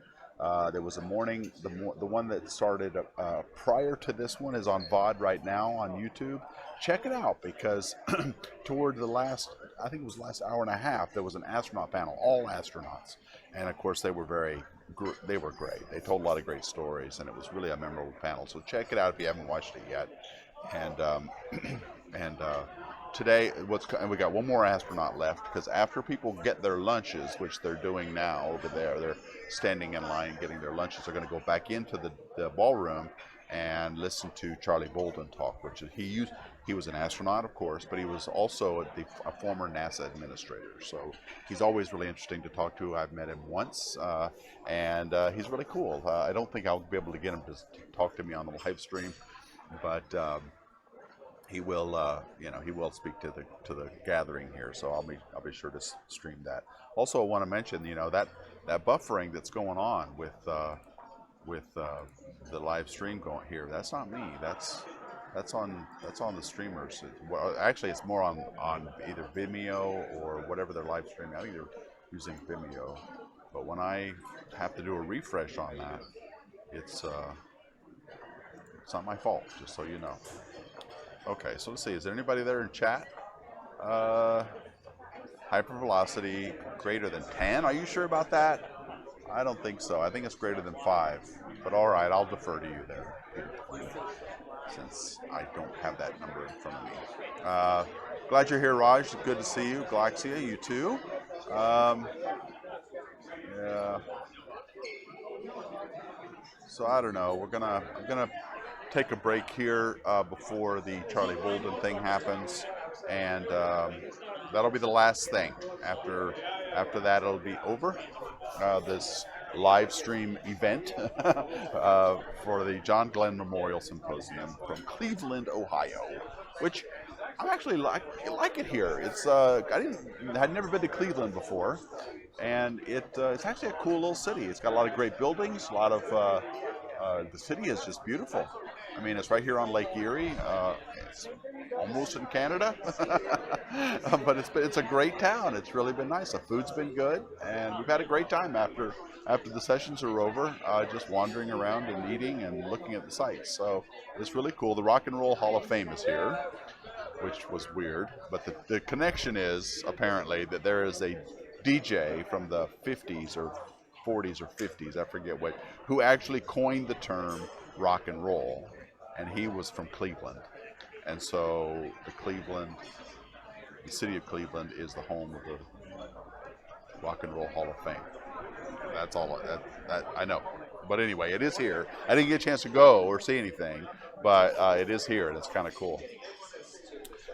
Can I show you some food? No, I don't want to. I have to be careful about what I stream around here. People aren't. A lot of people work around corporations, and they have to sign disclosures, and it's really a different world here in the corporate world than it is in the public sector with NASA, and universities, and astronomers and scientists. So I can't just pan around. That's why they kind of have me up against the wall here. Facing this way. I'm going to get a backdrop for the next time I do this, which will be in September at the Von Braun Symposium in Alabama. I'm going to do something similar there, but not exactly, because this was a kind of a test bed to see what we liked doing, what we didn't like doing, what worked, what didn't work, and things like that. So we're gonna play with that a little bit more and maybe tweak some things. But I'm gonna do that again in Alabama. So I can't show you any food. Let's see, who do we got? So I've been tweeting also. Hope you've been watching the tweets on this. A lot of cool stuff going on. Neville Madden on Twitter is like I'm actually kind of watching on Periscope and Twitter at the same time. If the sound or video freezes on one, I can still hear the other. Yeah, that's pretty cool. So I don't know what to do. I mean, I'm streaming on all these different platforms, but I can tell you now, I've got good bandwidth, and I have not had a single thing drop all night, all day today, and even late yesterday. When they increased my bandwidth here, my problems were done. This seems to be an issue with serving the live stream. The live stream's being done in that room in there, and then I couldn't get a direct feed of that, and I tried to, but we couldn't make it work. So I have to capture the stream as it comes back down, which is inefficient, but that's what we got. So Neville, you're from Australia, so welcome. It's good to see you, and I'm glad that Sydney, Australia. So I'm glad you're watching, and welcome. This is I don't know if you've seen any Deep Astronomy's other live streams. This is not what I usually do. I usually do Hangouts, which are coming back next week. If you cared about that story I did at Space Fan News on the neutron decay problem, I've got scientists on hand now. On Thursday, the 18th, we're going to be talking about that next week. So you're going to want to check that out. 3 o'clock Eastern time is when I do all my live streams on the Hangout front. This one is special because I'm trying an experiment here to get my audience, which is you guys, connected with the Astronautical Society's audience, which is very different. And so we're trying to raise awareness on what the Astronautical Society is doing and the work that they are doing and things like that. So that's why I'm doing this for you guys. And hopefully you're enjoying it. I hope you'll definitely tell me what you liked and didn't like about all of this. So I'm going to take a quick break, and then the next thing you see will be Charlie Bolden. I'm going to keep the stream going, but you're just going to see the thumbnail. I don't know for how long, because people are finishing up getting their food now, but he may be starting up soon. So let me get set up for that.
NASA, nominated by Barack Obama and confirmed in 2009. During his tenure until early 2017, Charlie oversaw the safe transition from 30 years of space shuttle missions to a new era of exploration focused on full utilization of the International Space Station and space and aeronautics technology development. Under his watch, NASA's support of commercial space transportation systems for reaching low Earth orbit enabled successful commercial cargo resupply of the space station and significant progress toward returning the capability for American companies to launch astronauts from American soil. Charlie traveled to orbit 4 times aboard the space shuttles between 1986 and 1994, commanding 2 of these missions and piloting 2 others. His flights included deployment of the Hubble Space Telescope and the first joint U.S.-Russian shuttle mission. And I guess if any of you don't like the current leadership at the NASA Glenn Research Center, this is the guy to blame because he's the one that made me director of the NASA Glenn Research Center. So with that, my good friend, Charlie Bolden.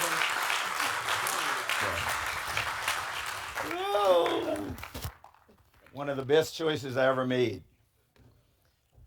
First best choice was Robert Lightfoot, bringing him up to headquarters. So, because he saved my butt. It's incredible. It's an incredible pleasure for me to be here. And I wanted to, as I was listening to the Hypersonics guys, something came to mind, and I'm going to show you something that folk from Langley will probably recognize this. The rest of you will probably say, what the hell is that? But anybody from Langley recognize that? What is that? That's the STS-61C crew patch. And Langley played a huge role in this mission because much of, although it was called the end of the year clearance mission. We had now former Senator Bill Nelson, but we had Representative Bill Nelson, and we were the flight immediately prior to Challenger, but it, we didn't have any elaborate payloads or anything. It was just a compilation of a lot of materials processing experiments, mostly out of Marshall, things that NASA wanted to get done by the end of 1985, and we didn't make it because we went to the pad 5 times before we launched. 14 seconds, 31 seconds, 2 hours plus, and then it went like clockwork on the 5th attempt. And I think it was Beamer talking about waving off. Try 4 times.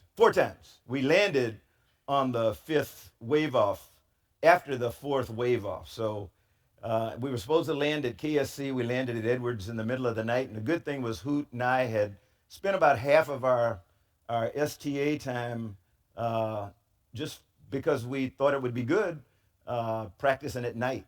So it turned out to be fortuitous that we had done that.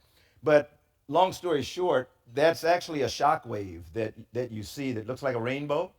And it's because Langley was doing a number of experiments, seeds, silts, and sums.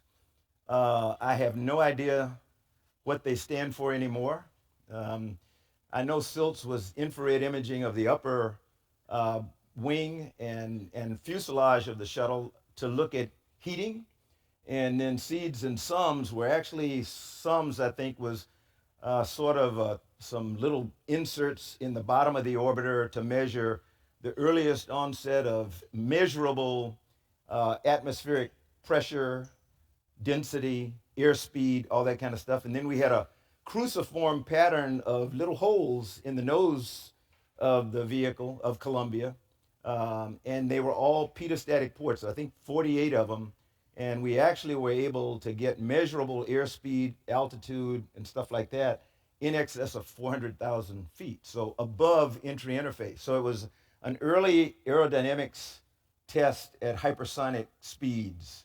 So for those of you at Langley, thanks for giving me the opportunity to participate in an aero test, in the early aero test in the space shuttle. So that's enough of that. See if I can find, I did prepare some notes because I have a tendency to talk too long. The notes don't keep me from talking too long, but at least I can say I tried to follow my notes. I want to thank Janet and I want to thank Jim Way, the two of you, for one, having the guts to invite me up here, and then making it possible through your persistence and insistence that I was able to get here. So working with Kathy, for those of you who knew Kathy Manuel, she and I are reunited again. Since I try to do as little as possible, and she tries to help me do as little as possible. So she is now again my executive assistant, and she's getting there. She's not able to keep me from doing as little as possible yet. I do want to make sure that we, kind of echoing what Janet and her panel said, that we remember, the namesake for this symposium, the late Senator John Glenn, because he was one absolutely incredible human being who made a lot of difference to everybody in this room, even if you never knew him. I think we should always take time to celebrate his memory and his legacy. You had the pleasure of hearing his son David yesterday. I missed David, but I talked to him a little bit afterwards to make sure that he had shared with you at least one of my favorite stories about his mom and dad, and he told me he did, and that's the one where they were on their annual pilgrimage west from Ohio in the car, and the car quit, and they sent this picture back home to the kids of them sitting on the top of for those of you who may not have been here, but there was John and Annie sitting in the car as if they were driving to the West Coast, but they were on the back of a flatbed trailer that had picked them up on the highway, and they were still having a good time. You know, my personal favorite story about the Glens is always the remembrance of their 72nd wedding anniversary. They were the best love story in America. And if you knew the Glens, that's what made him and Annie so unique. I mean, they were truly in love with each other. He went to his death that way. But I remember I called and I said, Senator Glenn, I just wanted to call and wish you a happy 72nd wedding anniversary. And he said, oh, thanks a lot. And we talked for a little while, and then I said, hey, how's Annie doing? He said, oh, she's right here. You want to talk to her? I said, sure. And so she came to the phone. She said, hello? I said, Annie, this is Charlie Bolden. She said, Charlie, how you doing? I said, I'm doing well, but I just wanted to call and wish you and the senator happy 72nd anniversary. And she paused for a minute. She said, Charlie, I think it's going to work out. So that was my most memorable reflection. So, Beamer, are you here? Okay, I gave you a ration of crap earlier, and I'm gonna explain why. And it's a promise or an agreement that Senator Glenn and I made when he flew his second flight, with Steve. He was 77 years old, and I talked about wanting to fly as long as I could, and this was before it was after my family had terminated my flying. And he said, yeah, well, I think you ought to. He said, but you can't fly until you're at least 77. And I said, why is that? He said, because data points come hard, and we need some data points for octogenarians. And so you cannot fly until you're 77. So I made that promise to him that I would not lobby for another flight, and I got 3 more years, 4 more years. So Beamer, you got a little while, but we need for you to fly. So I appreciate your valiance and your kindness to the young people, but we don't have a lot of 77-year-old data points, and we need more. So for that. Jim's instructions to me included something like, we want you to say something that's going to be far-reaching and somewhat aspirational. That might be great. I think that's the way you put it. I don't know whether I can deliver on that. Because that's a pretty tall task in a group like this. And when I'm a person that gets intimidated by the audiences, I get nervous every time I get ready to speak, and my stomach churns and stuff. But you do need to know that for somebody whose knowledge base of all things aeronautics and space is deteriorating exponentially with time away from NASA and the A-Suite, I'm going to give it my best shot. But I thought what I would do would be to try to share with you a couple of my observations or some of my observations and perspectives from the time that I did spend as the NASA administrator in the Obama administration through the year that I just completed serving as a U.S. State Department Science Envoy for Space. And some of you may say, what the hell is that? Well, the latter assignment afforded me the opportunity to travel the world for 1 year. We picked 4 regions of the world that we wanted me to visit as a science envoy. And I said, but you know I'm not a scientist. They said, yep. I said, and I'm not an engineer. They said, yep, we got that too. And I said, so why do you ask me to be a science envoy? They said, because you're the only one we know that we've heard speak before that talks about space in a way that we like. So we'd like for you to travel the world and talk about space from a science and technology perspective. I said, I'm in. And so we picked the Middle East, India, Africa, and Southeast Asia as the 4 parts of the world I'd visit. And so about 10 months ago, I started in UAE, then went to Jordan, came back home for a few weeks. Then we went to Ethiopia, South Africa, came home until after the holidays, went back and went to France, and then down to India, and then just about a month and a half ago, 2 months ago, finished off my year in Vietnam and Malaysia. And in those travels, it reminded me of something that I had realized in the 7.5 years I spent as the NASA administrator. And as each visit left me incredibly inspired and hopeful for the future of our planet because of the enthusiasm about science and exploration that I observed everywhere outside the United States. In addition to the fact that they still, in spite of everything going on, all the crazy stuff going on over here, they still view us as the shining city on the hill. You know, the last best hope for civilization. They still want to be like us in spite of everything. And that is really, that's motivating. That'll get your heart pumping. And that'll make you feel proud about the kind of stuff that we all have had the privilege to do, and some of you continue to do.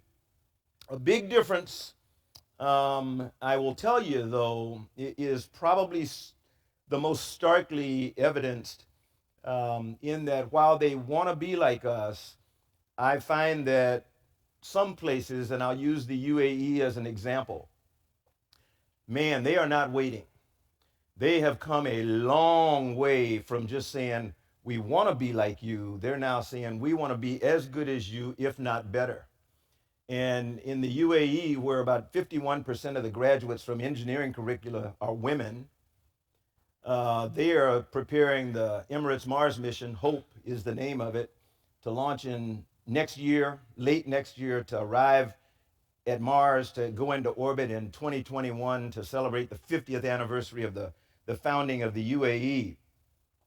And 90% of the science team is women. 90% of the science team is women. Now, there's an explanation for it. In that part of the world, for those of you who have traveled there with any frequency, it used to be all about oil. And most of the men didn't have to worry about education because they were somewhere in the royal family, and so they didn't have to worry about how income was going to come. It just came. And now they want to transition to a knowledge economy, knowledge economies throughout the region. And they're finding out that because science wasn't something that was important to men, it wasn't even interesting. They were all interested in business. And if they got a technical degree, it was generally in petroleum engineering. Women, on the other hand, were hungry to become involved in the future development of their countries. And so they went to school, sometimes in the UAE or Jordan or wherever, and frequently here in the United States or England or somewhere in Europe.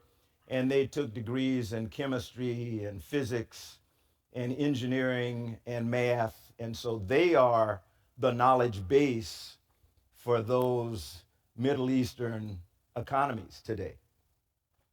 You know, I arrived in time yesterday to sit in on the afternoon panels on space propulsion and space power systems. And I was really delighted to listen to the projects and work and the visions for future systems to enable the journeys to the moon, to Mars, and then beyond by human and robotic explorers in the decades ahead. And I always say human and robotic explorers. There is no either or.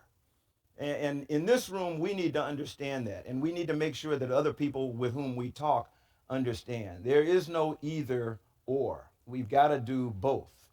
Because there are times that you don't want to put a human at risk. And the astronaut panel talked about it a little bit earlier today. And so we need robotic explorers to go ahead of us to figure out, okay, when do we know enough that we now are willing to accept the risk? Anybody who thinks that there will never be a risk, help them understand we don't live in that world. We will never live in that world. There's a risk when you get on an airplane today. So I think somebody used the example of, space flight's never going to be like being in an airplane. Sometimes I say, I hope not. But anyway, there's never going to not be risk. I took some notes, so, and I actually can read them, Julie. So she was saying you'll never be able to read all that stuff. There was a question that was asked about when is hypersonics going to be employed in commercial space flight. Try Dragon. That's about as commercial as you can get. Try Dream Chaser. Hadn't flown yet, but when Dream Chaser flies, it's going to be about as commercial as you can get. Now, we all need to understand what we mean by the term commercial. But I venture to say that's commercial space flight, whether we agree with it or not. And so we're already finding that the things that you all do in the field of hypersonics are critical already to commercial spaceflight. The Marine Corps back in 1983, a guy got laughed out of the, he was one of my young colonels who had made general, and he was at headquarters Marine Corps, and he was asked to put together a brief on using low Earth orbit transportation to get Marines from point A to point B on the globe in a matter of hours, if not minutes. And he actually briefed, it had a name for the project, and I think he was laughed out of the Pentagon because, everybody thought that was crazy. And now we really think about the feasibility of suborbital space flight to go from point A to point B, not just straight up and straight down. And I think, sometime in our near lifetime, we're probably going to see that. So people have been thinking about that kind of thing. Somebody mentioned, again on the panel, talked about women and the first woman on the moon. I think I share what both Janet and Sandy said, that we know that there will be a woman in a crew that goes to the moon. It's not in my mind, it's not important that we say a woman is going to be on the first crew that goes to the moon. It's just that we make sure we have women in the program because they can and will compete, and it'll take care of itself. They will be in the first crew if we allow them to get into the program and to participate. So when we talk about things like diversity and inclusion, and I know I'm rambling, but I ramble all the time. When we talk about diversity and inclusion, diversity is easy because it's numbers. All you have to do is say, I'm going to go out and I'm going to bring a diverse workforce in. What is hard is inclusion, and that says everybody that sits at the table is going to have an opportunity to speak and be heard. And so if we continue to bring women in the program at the rate we're doing today, and we allow them to speak and be heard and to take leadership roles, trust me, they'll be running the first few missions. They won't just be in it. And we're already seeing that in mission control and flight directors and flight controllers and chief engineers and the like. So I'd rather have it happen because people are well qualified and prepared to go do things.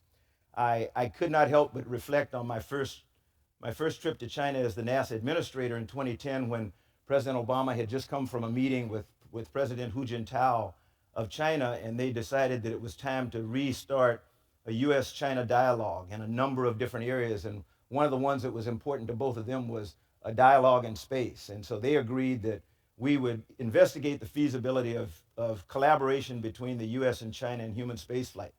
And so part of that agreement was that the NASA administrator would travel to China with a small team, take a look at all of their facilities and meet some of their people and come back with our assessment. And then there would be a reciprocal visit on the part of the Chinese to JPL and JSC and maybe Goddard or somewhere else. And then the two presidents could decide whether they wanted to press on. This was 2010. And it was the birth of the Wolf Amendment, which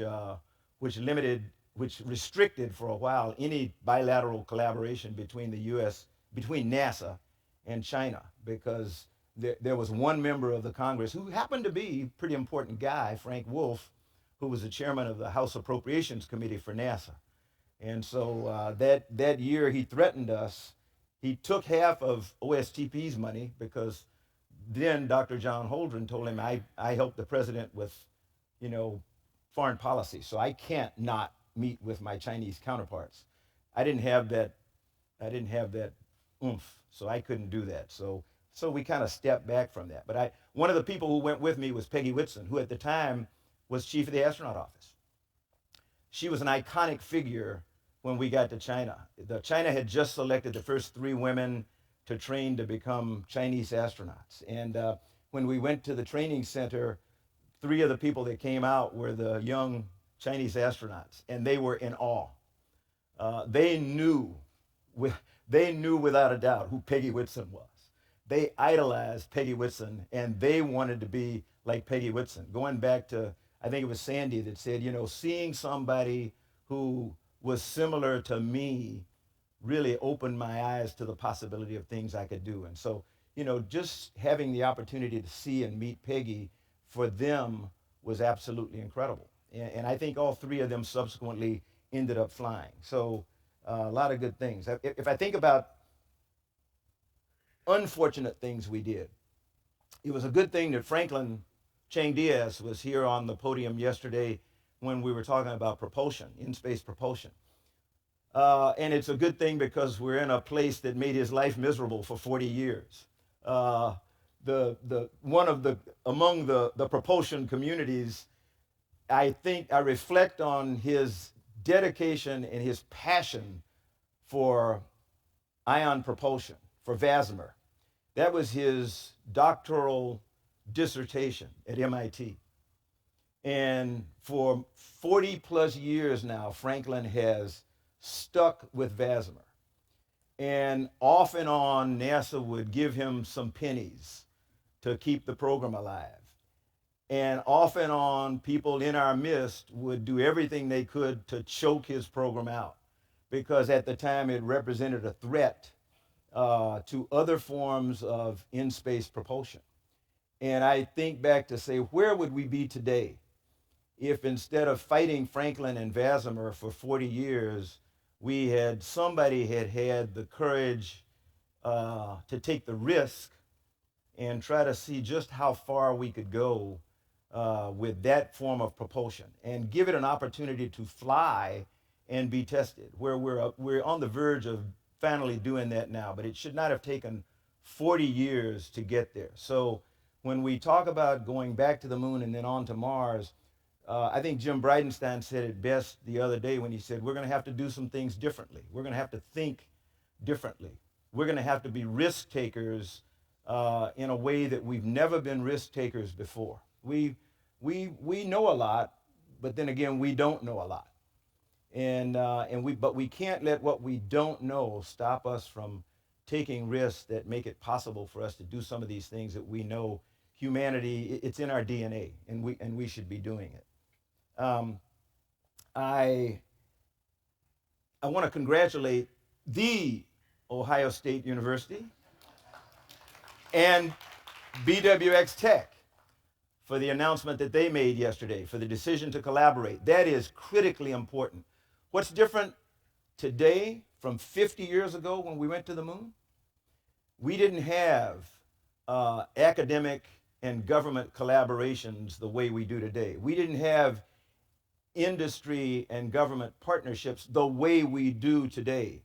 NASA's never built a big rocket. It's always been industry that built it, but we specified what color, what size, what weight, what everything. We don't do that anymore. And again, we talked about it on the astronaut panel this morning, and I'll offer two terms to you, and some of you who are much smarter than I and are working in safety and engineering are familiar with them: oversight and insight.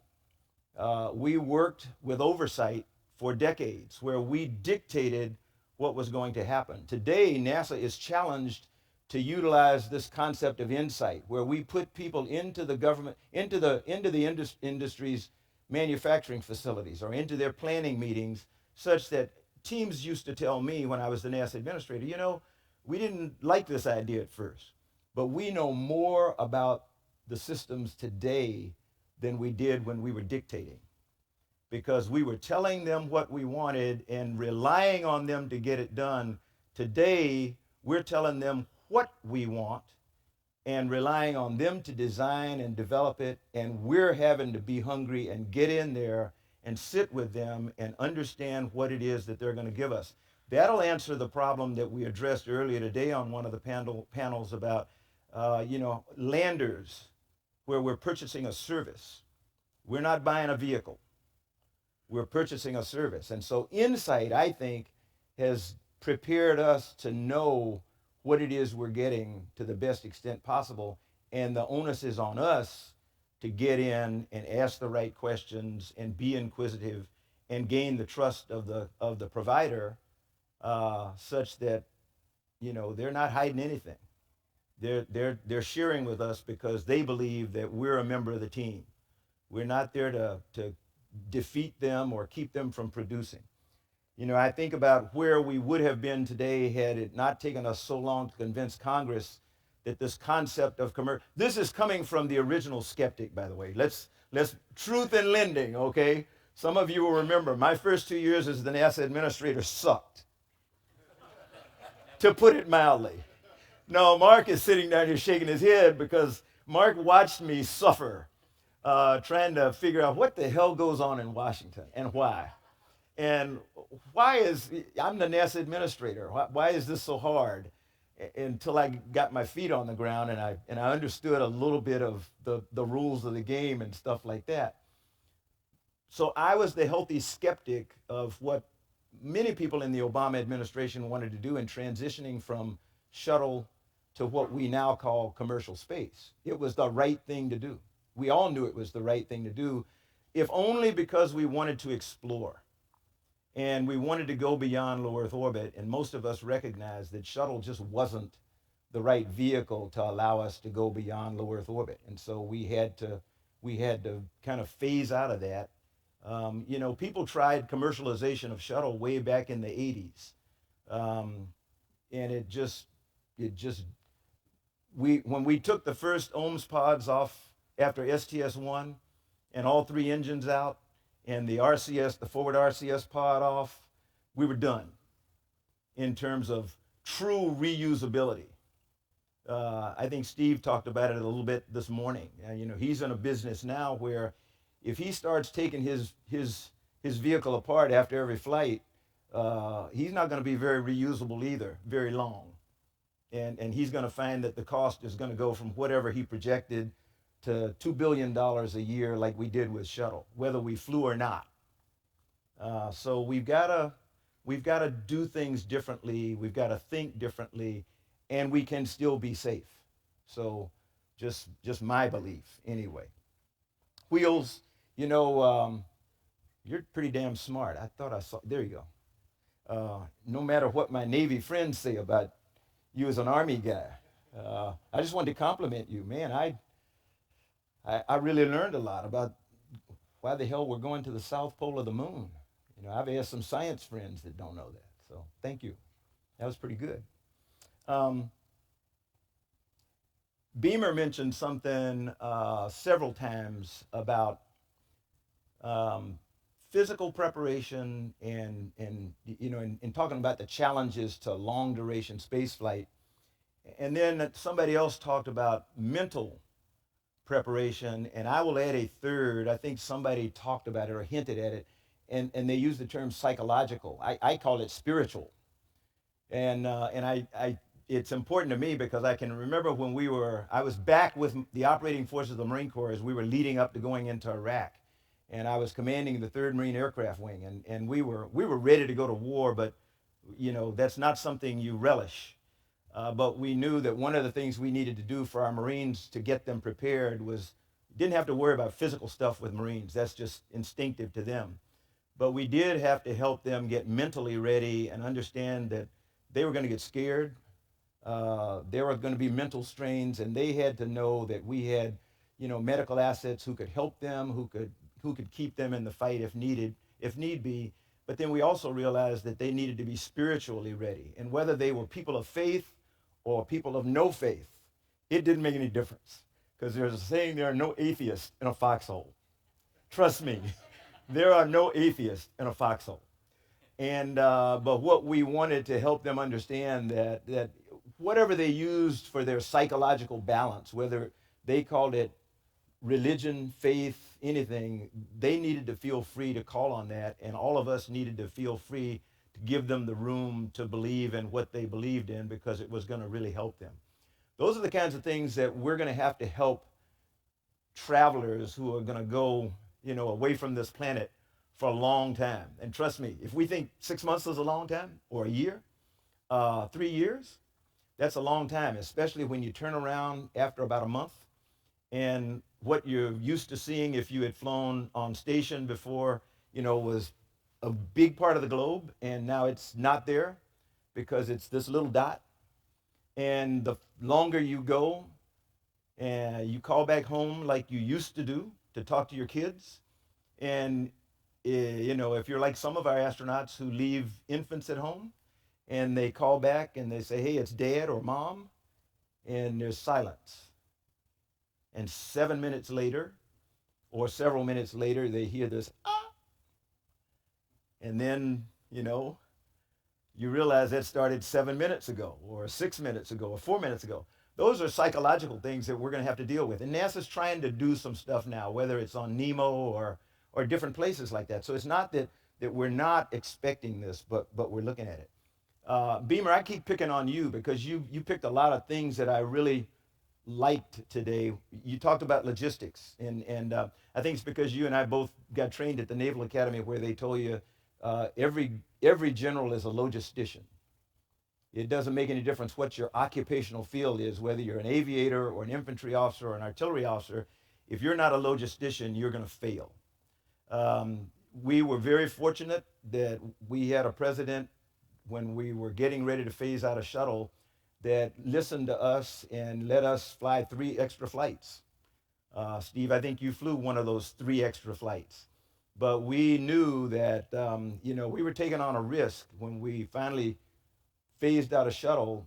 Commercial cargo may not come around when we thought it was going to come around. And so we had to make sure that station was well supplied logistically. And so we asked for 1 additional flight, then 2 additional flights, which gave us AMS, the alpha magnetic spectrometer, and then finally a 3rd additional flight. And those were all, when you really got down to it, those were logistics flights where we wanted to make sure that station was provisioned and could survive with a crew for a pretty long period of time. And we expect that we would need it the way we did in 1 year when we lost SpaceX Dragon. Well, I think we lost Orbital first, right off the pad, Cygnus. Then we lost SpaceX Dragon, and then in short term we lost Progress. So all 3 of our standard forms of cargo transportation were gone. Fortunately, we had an ATV schedule and a Japanese cargo module and something, and so we were able to limp through it because we had sufficient supplies on board. But those are the kinds of things we need to think about, and how do we provision ourselves. We all know that wondering and worrying about what could have been is kind of folly. So what can we do now?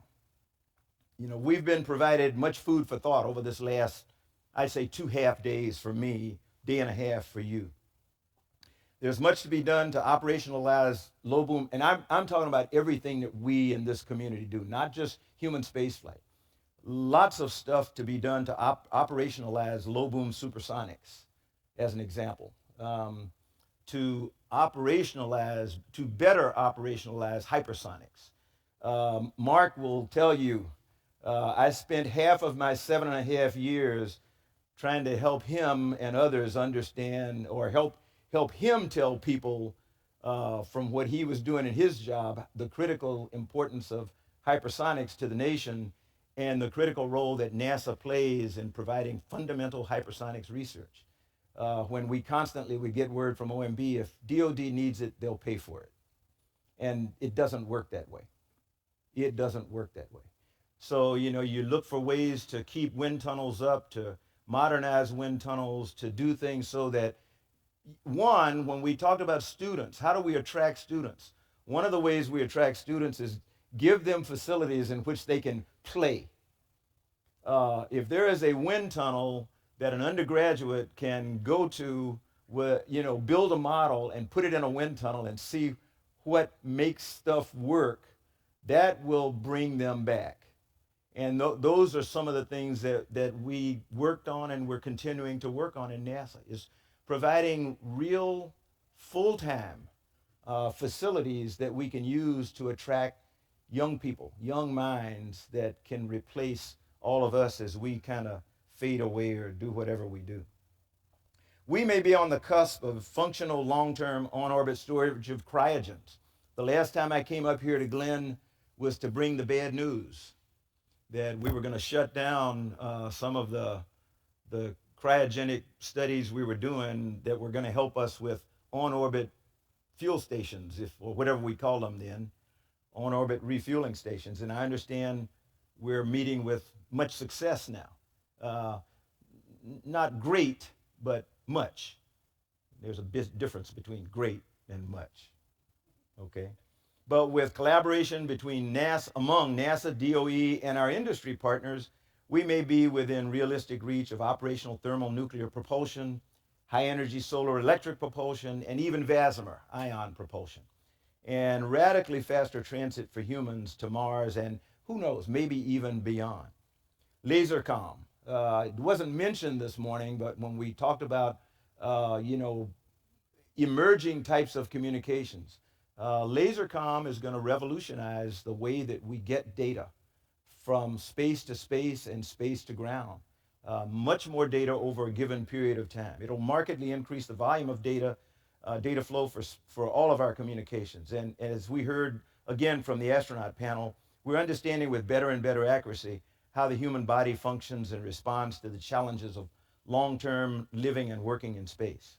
Each day, thanks to the ongoing research on the ISS, we're making strides to reduce the risk to our crews on the coming long journeys back to the moon and on to Mars. And perhaps as importantly, we're demonstrating that the microgravity environment of low Earth orbit provides us with increasing opportunities for research and manufacturing that will improve the quality of life for all of humanity here on planet Earth. Wheels mentioned the fact that everything that NASA does is with the focus of making life better here on the planet. NASA's vision is to such that the things that we do and learn make life better for all humanity back here on planet Earth. And I think that's what the astronauts and the people who support them back here do every single day with the experimentation that's going on station. To see this truly come to fruition, however, we're going to have to exhibit the courage and the willpower to migrate off the aging ISS to a sustainable LEO infrastructure with multiple smaller commercially owned and operated platforms in a variety of orbital inclinations and altitudes chosen for the specific task intended to be accomplished on those platforms, be it pharmaceuticals research and development, materials processing, or continued human research. There are some of you in the audience who vehemently disagree with me, people who want to see stations stay around until 2030 plus. Nothing could be worse for the development of commercial low Earth orbit infrastructure. One of the critical decisions that we made early in the Obama administration, and we had to fight Congress on it, was that we would not allow Orion to go to the ISS. The president made a speech at the Kennedy Space Center. I still refer to it as, as a major space policy address in April of 2010, I think.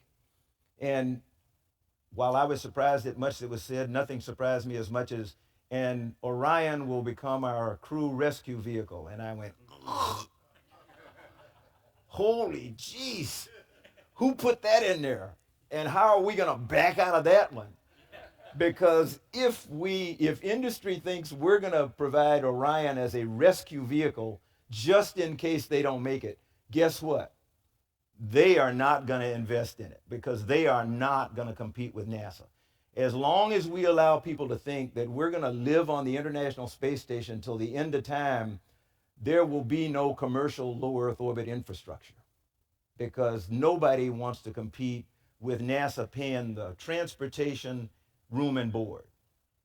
And trust me, we've done, I don't know how many studies over and over and over asking industry, what would you like to see in order to help you build a sustainable low Earth orbit infrastructure? And the answer that generally came back in was, what? We like free room and board and transportation. So why should we go off and do something differently? We're going to have the courage and the will to migrate away from station and rely on a sustainable commercial low Earth orbit infrastructure so that we can move on to the moon and Mars. That's just the way it's going to have to be. You know, we all know what needs to be done, and in many cases, we have the programs in place to allow us to accomplish the critical milestones needed to reach many of the goals discussed over the course of this symposium. We don't need to wait, and I mean this, you don't need to wait for permission to do what's already been planned and approved, and sometimes funded. So quit asking questions. Robert Lightfoot had a saying and some of you heard him say this, over the period of time that he was the acting administrator, and as Robert would say, there is no such animal. You're either the administrator or you're not. And so the period of time that Robert was the administrator of NASA, he had a saying that said, run until apprehended. It frustrated me in the early months of the present administration to talk to young ladies or young people who were involved in the White House initiative on women, who said, you know, we don't know what's going to happen. I said, has anybody canceled the program? They said, no, but nobody's told us. I said, you have direction. You know, until somebody cancels what you're doing, run with it. You all are in that situation where you're doing things that you know need to be done. Do it. Run until you're apprehended. Don't stop. Don't give up. You know, don't say, well, I wonder what the administration doesn't know. They don't know any more than we knew when I was a part of the Obama administration. You know what needs to be done. You bring the expertise to the table. You always have. And so industry and NASA and other departments, keep doing it, keep running. I could go on, but I'm going to quit. And I think if we've got time, I'm willing to take some questions. But let me leave you with a story. It's my favorite story of all times. And some of you, I will bore you with this because you've heard me say it before. But it's a story, and I relate it. I wrote a note to myself. It's a story of a young African boy by the name of Nkosi Johnson. And some of you have heard it or read it. It's a true story of a young man who died with from AIDS in 2001 at the age of 12. But in his short lifetime, he did so much for the people around him and people of the world that it was just phenomenal. And I frequently think, you'll see why, how the parallel between Nkosi and Senator Glenn. So I think it's an appropriate way for me to end my formal remarks. But as I said, Nkosi was born in a place called KwaZulu-Natal, South Africa. And unfortunately for him, he was born to a woman who had contracted AIDS from her husband. And so she knew that she was not long for this world. And she was really afraid that her son might get AIDS through his birth from her. And so she talked to a white friend of hers by the name of Gail Johnson. And I've actually had the privilege of meeting Gail Johnson. And she said, you know, I may not live through childbirth, or I may not live very long after my son or daughter is born. Would you, if I die, would you take him or her and raise them for me? And Gail said, I'd be honored to do that. And so Nkosi was born, and shortly after his birth, within months, his mother just became too ill and she died of AIDS. And so Gail took Nkosi in, and she said, she and everybody who knew him said he was not a normal child. I mean, as soon as he could speak, he was like telling people what to do, you know, giving directions on what needed to be done around the village and what needed to be done to help other people. And said it was really hard to get him to take his medicine and everything because he wasn't really concerned about himself. And as he grew and matured, he became known around the village and then around South Africa as this kid who is campaigning, who is crusading to find a way to cure this incredible disease, AIDS. And he and Gail Johnson took on the government of South Africa. Some of you remember South Africa at the time in the early 2000s, their president didn't believe in AIDS, thought it was a hoax. And so they found themselves fighting their own government. And they traveled the world, and eventually Nkosi became a UN ambassador for AIDS as a child. And an American writer by the name of Jim Wooten heard about this kid and traveled to South Africa, and he met Nkosi, and he said, you know, he said he's just barking out orders all the time. He said, Nkosi, what the hell's going on with you? You know, you're sick, and yet you're not even thinking about yourself. You're always trying to tell people how to make life better for other people. What happens? And he said, Nkosi looked at him and he smiled. He said, you know, I may be poor, I may have AIDS, I may be black, but in this world, we're all the same. And so Jim said he was inspired to come back home, and he wrote a little book called We Are All the Same. It's the life of Nkosi Johnson, and you can get it online. But he said, you know, he kind of wrote the book. It was okay. And he kind of checked on Nkosi every once in a while, but he got a call once, and he said, hey, Jim, if you want to see Nkosi, you need to hustle, because he's on his deathbed. And so Jim Wooten jumps in an airplane, flies all the way back to South Africa, and he said he walked into the hospital room, and there's Nkosi, barking out orders as best he could. He's a 12-year-old kid who weighed less than 20 pounds. His bones are sticking through his skin, his pus all over his face, and he's talking as strongly as he can, and he's got these beautiful white teeth shining through this black face. And he said, Jim said he sat down and he said, I don't get it. And he said, Nkosi, he said, Jim, you have never asked me the most important question. He said, what is that? He said, you never asked me about death. And Jim said, he went, whoa. Okay, Nkosi, what about death? He said, I don't worry about it. Nothing I can do. We need to do this. We need to do that. He went back into barking instructions. And he said, Nkosi, stop. You're going to die. He said, Nkosi looked at him, he smiled and said, yep. He said, you could die today. He said, yep. He said, so I don't get it at all. What makes you tick? You know, Gail says you don't take your medicine. Gail says you never cry out in pain. You have never asked for anything for yourself. It's always about other people. Why do you do what you do? And he said, Nkosi looked up at him and he smiled. He said, do all you can with what you have in the time that you have in the place that you are. That's the way Senator John Glenn lived his life. Every single moment, right up to his death.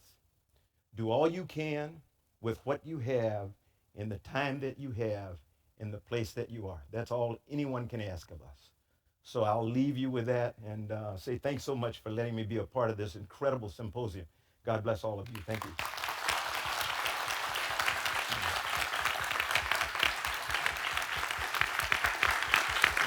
Thank you.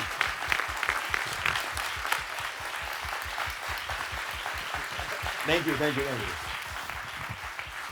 you. We can try a few. Yeah, if you don't mind taking a couple questions. Yeah. Okay. Tough to follow. but it's all on the record and all that other stuff. And by any of the media folks still here? Did anybody come back? I talked to a couple of. The media is not the problem. There is no fake news. I'm philosophizing here, okay? There is no fake news. There's bad news and good news, and then just plain old dull news.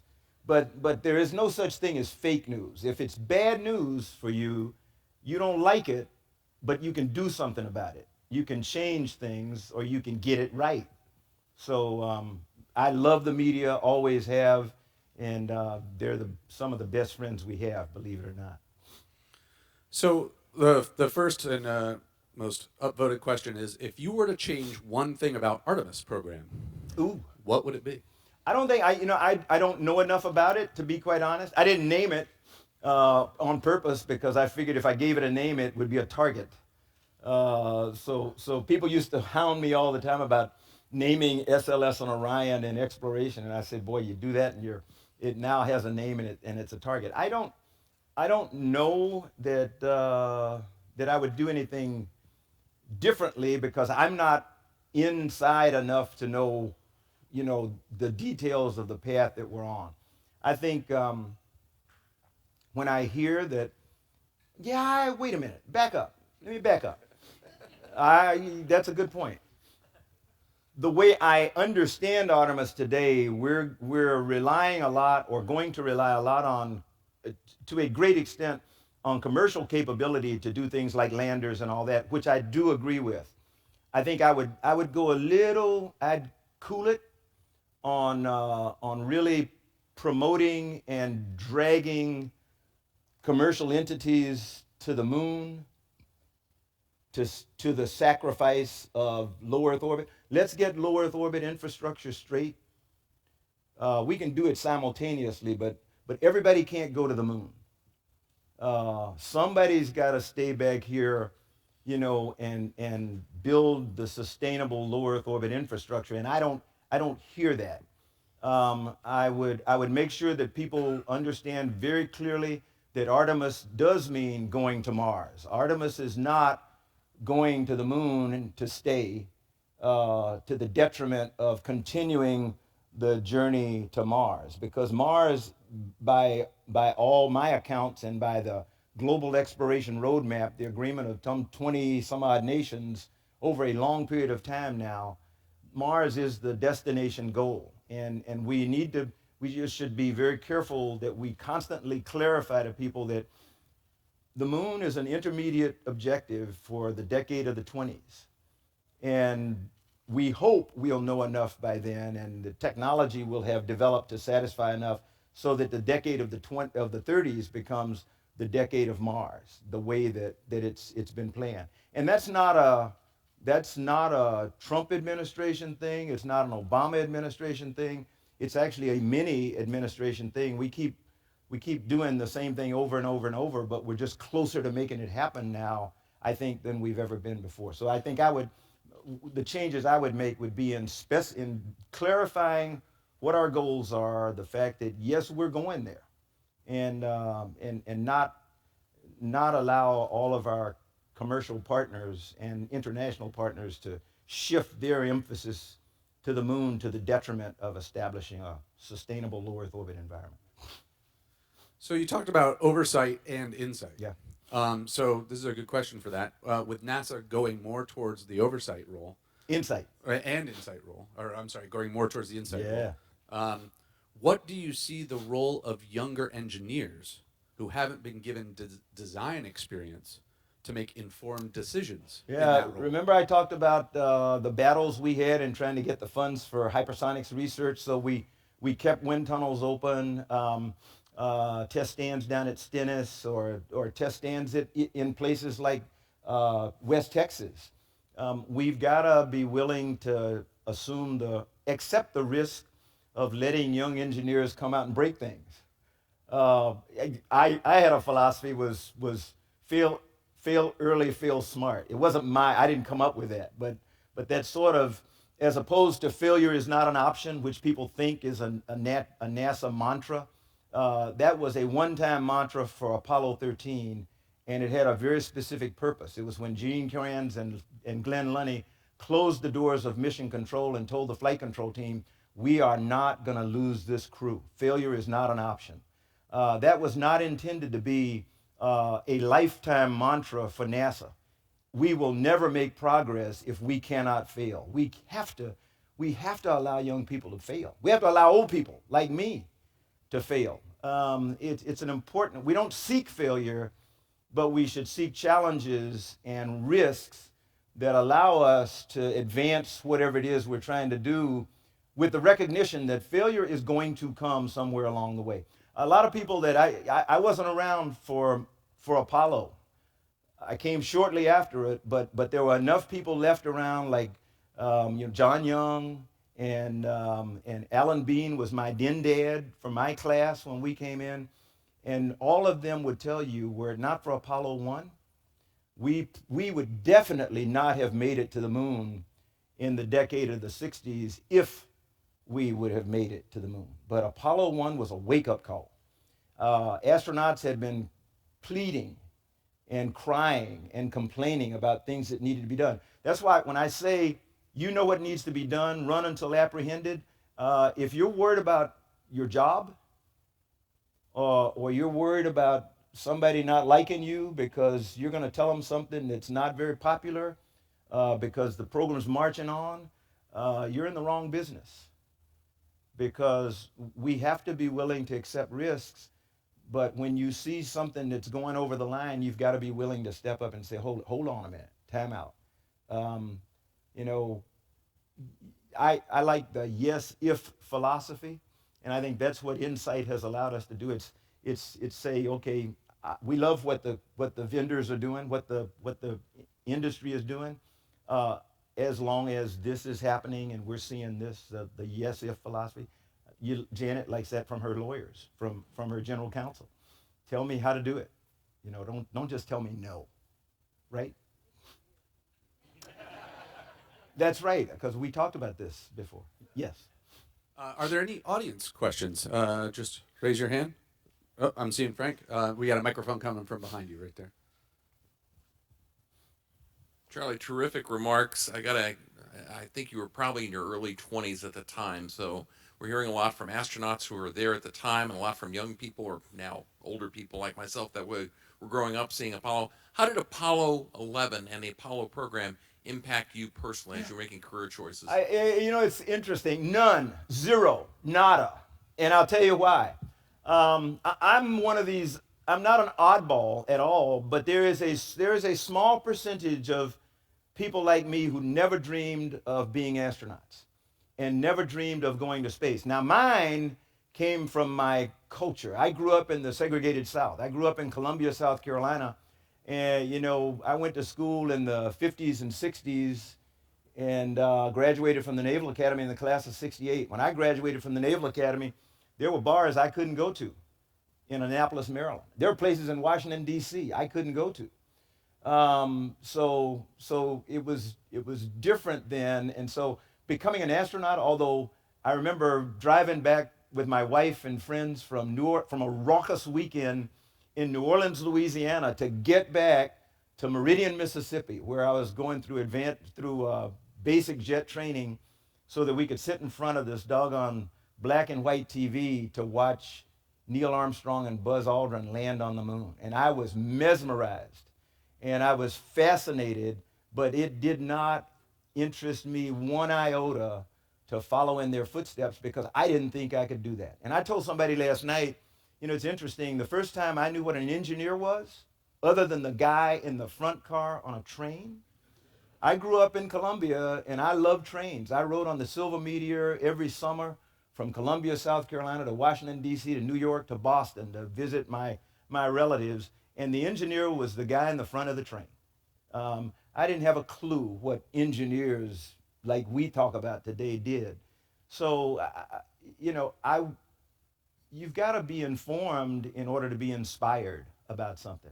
I just didn't know what was possible. So it took Ron McNair in 1978, having been selected in the first group of space shuttle astronauts, a young black kid who was a good bit younger than me, who always dreamed of being an astronaut. He wasn't like me. He didn't need somebody else who looked like him. He just wanted to be an astronaut. Taught himself calculus and physics in Lake City, South Carolina. His story is incredible. went on to graduate from North Carolina A&T, a historically black college, with honors, went to MIT, had to be persuaded to go to MIT because he didn't think he could compete. He didn't think he could finish a doctoral program at MIT, and his counselor came down to Greensboro and convinced him that if you can be an honor student at North Carolina A&T, you can be an honor student anywhere. He went to MIT, became a laser physicist, and some of you may, if you know Ron or you know his story, some of you may realize he was an accomplished jazz musician, played a phenomenal saxophone. And he and Cheryl, the night before he was to defend his dissertation, they went to a bar, jazz club in Boston.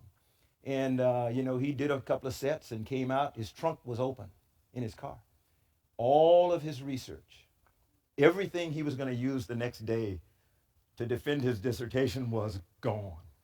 And he walked into his advisor the next morning. He said, "Hey, I'm done. I don't have anything." And he's ready to give up. His advisor said, "Okay, Ron, how long did it take you to produce the data?" And he said, "Oh, a few months." He said, "How long would it take you if I gave you the lab, knowing what you know now?" He said, "I could probably get it done in a week, you know, knowing what I know now and knowing what I need." And he said, "You got it." And so Ron went back and reproduced all of his data and defended his dissertation and earned a PhD in laser physics from MIT, and then was selected by NASA in the first group of space shuttle astronauts. I met him. I was not going to be a Marine, and I was not going to fly airplanes when I graduated from the Naval Academy. I thought Marines were stupid and crazy, and flying was inherently dangerous. So those were the only two things I knew I was not going to do when I left Columbia, South Carolina to go to the Naval Academy. First person I met that impressed me at the Naval Academy was in my freshman year, was my company officer, Major John Riley Love, who was a Marine infantry officer. He was like my dad, tough, but unbelievably fair. And 4 years later, when it was time to graduate, I said, "I know what I said, but I want to be like him. I want to be an infantry officer like Major Love." Found out I didn't like crawling around in the mud or being cold. And my wife had always been saying, you know, Vietnam's raging. You don't really want to do that. Why don't we go to Pensacola? I said, because that's where you go to learn to fly, and I don't want to fly. She said, think about that. And she kept saying, think about that, think about that. And she finally convinced me, as she has done for 51 years now, that she was right. And so we went to Pensacola. I fell in love with flying, and then decided I wanted, somewhere along the line, decided I wanted to be a test pilot. And I applied and applied and applied and applied and finally got a chance to become a test pilot. And that's where I met Ron McNair on a reunion weekend where he came back with people like Hoot Gibson and John Creighton and some of the other graduates of the Navy Test Pilot School. And I remember seeing Ron, this young black guy, get out of the back of this unbelievable NASA T-38. And I went, "Ooh, that's pretty impressive." And we talked the whole weekend. And when he got ready to go back to Houston, he said, "Hey, are you going to apply for the space program?" I said, "Not on your life." And he looked at me real strange because he was convinced that I had been convinced that I needed to do this. He said, "Why not?" I said, "They never picked me, Ron." And he said, "You know, that is the dumbest thing I ever heard. How do you know? How do you know if you don't ask?" And he made me feel about that big because I had forgotten what my mom and my dad had taught me every single day of my life. My father was my high school football coach. He had taught me it's not the size of the dog in the fight, but the size of the fight in the dog, as he won state championship after state championship after state championship with undersized football teams.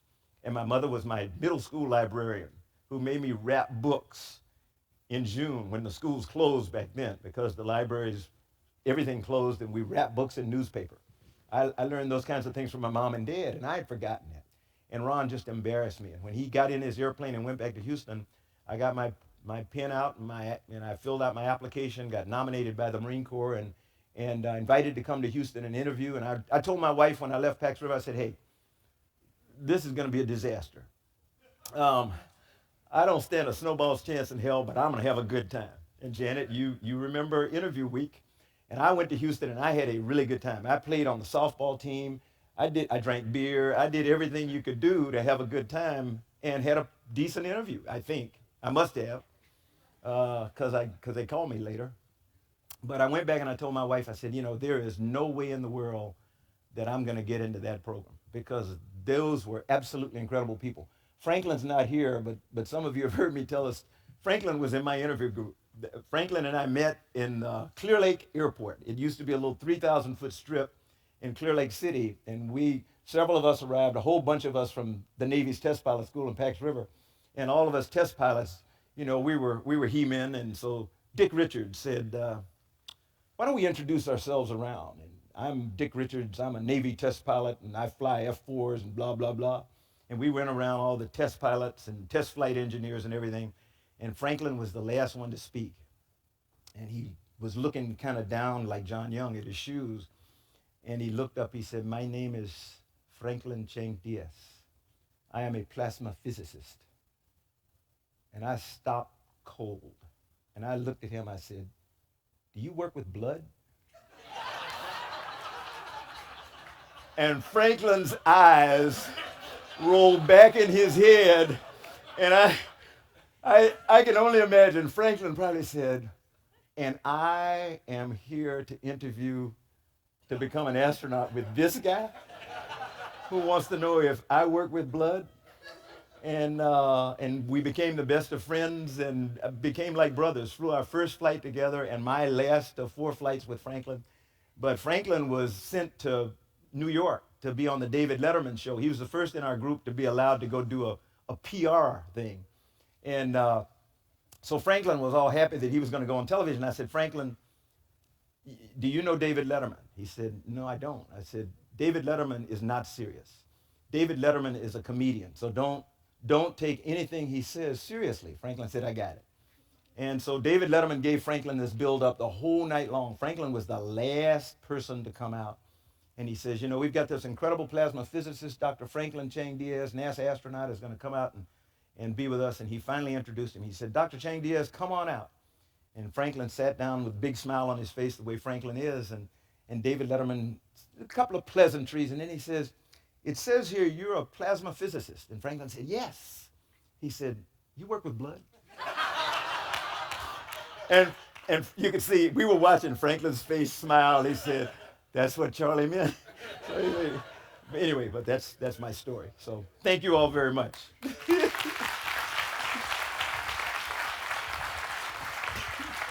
you. Thank you, Robert. Thanks a lot. Thank you.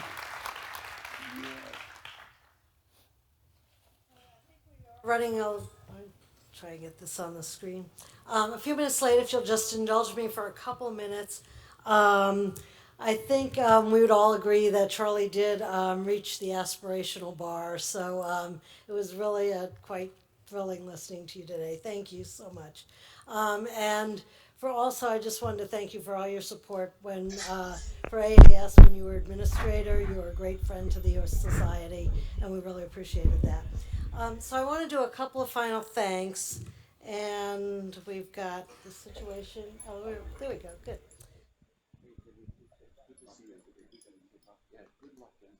Okay, I think we're finished up.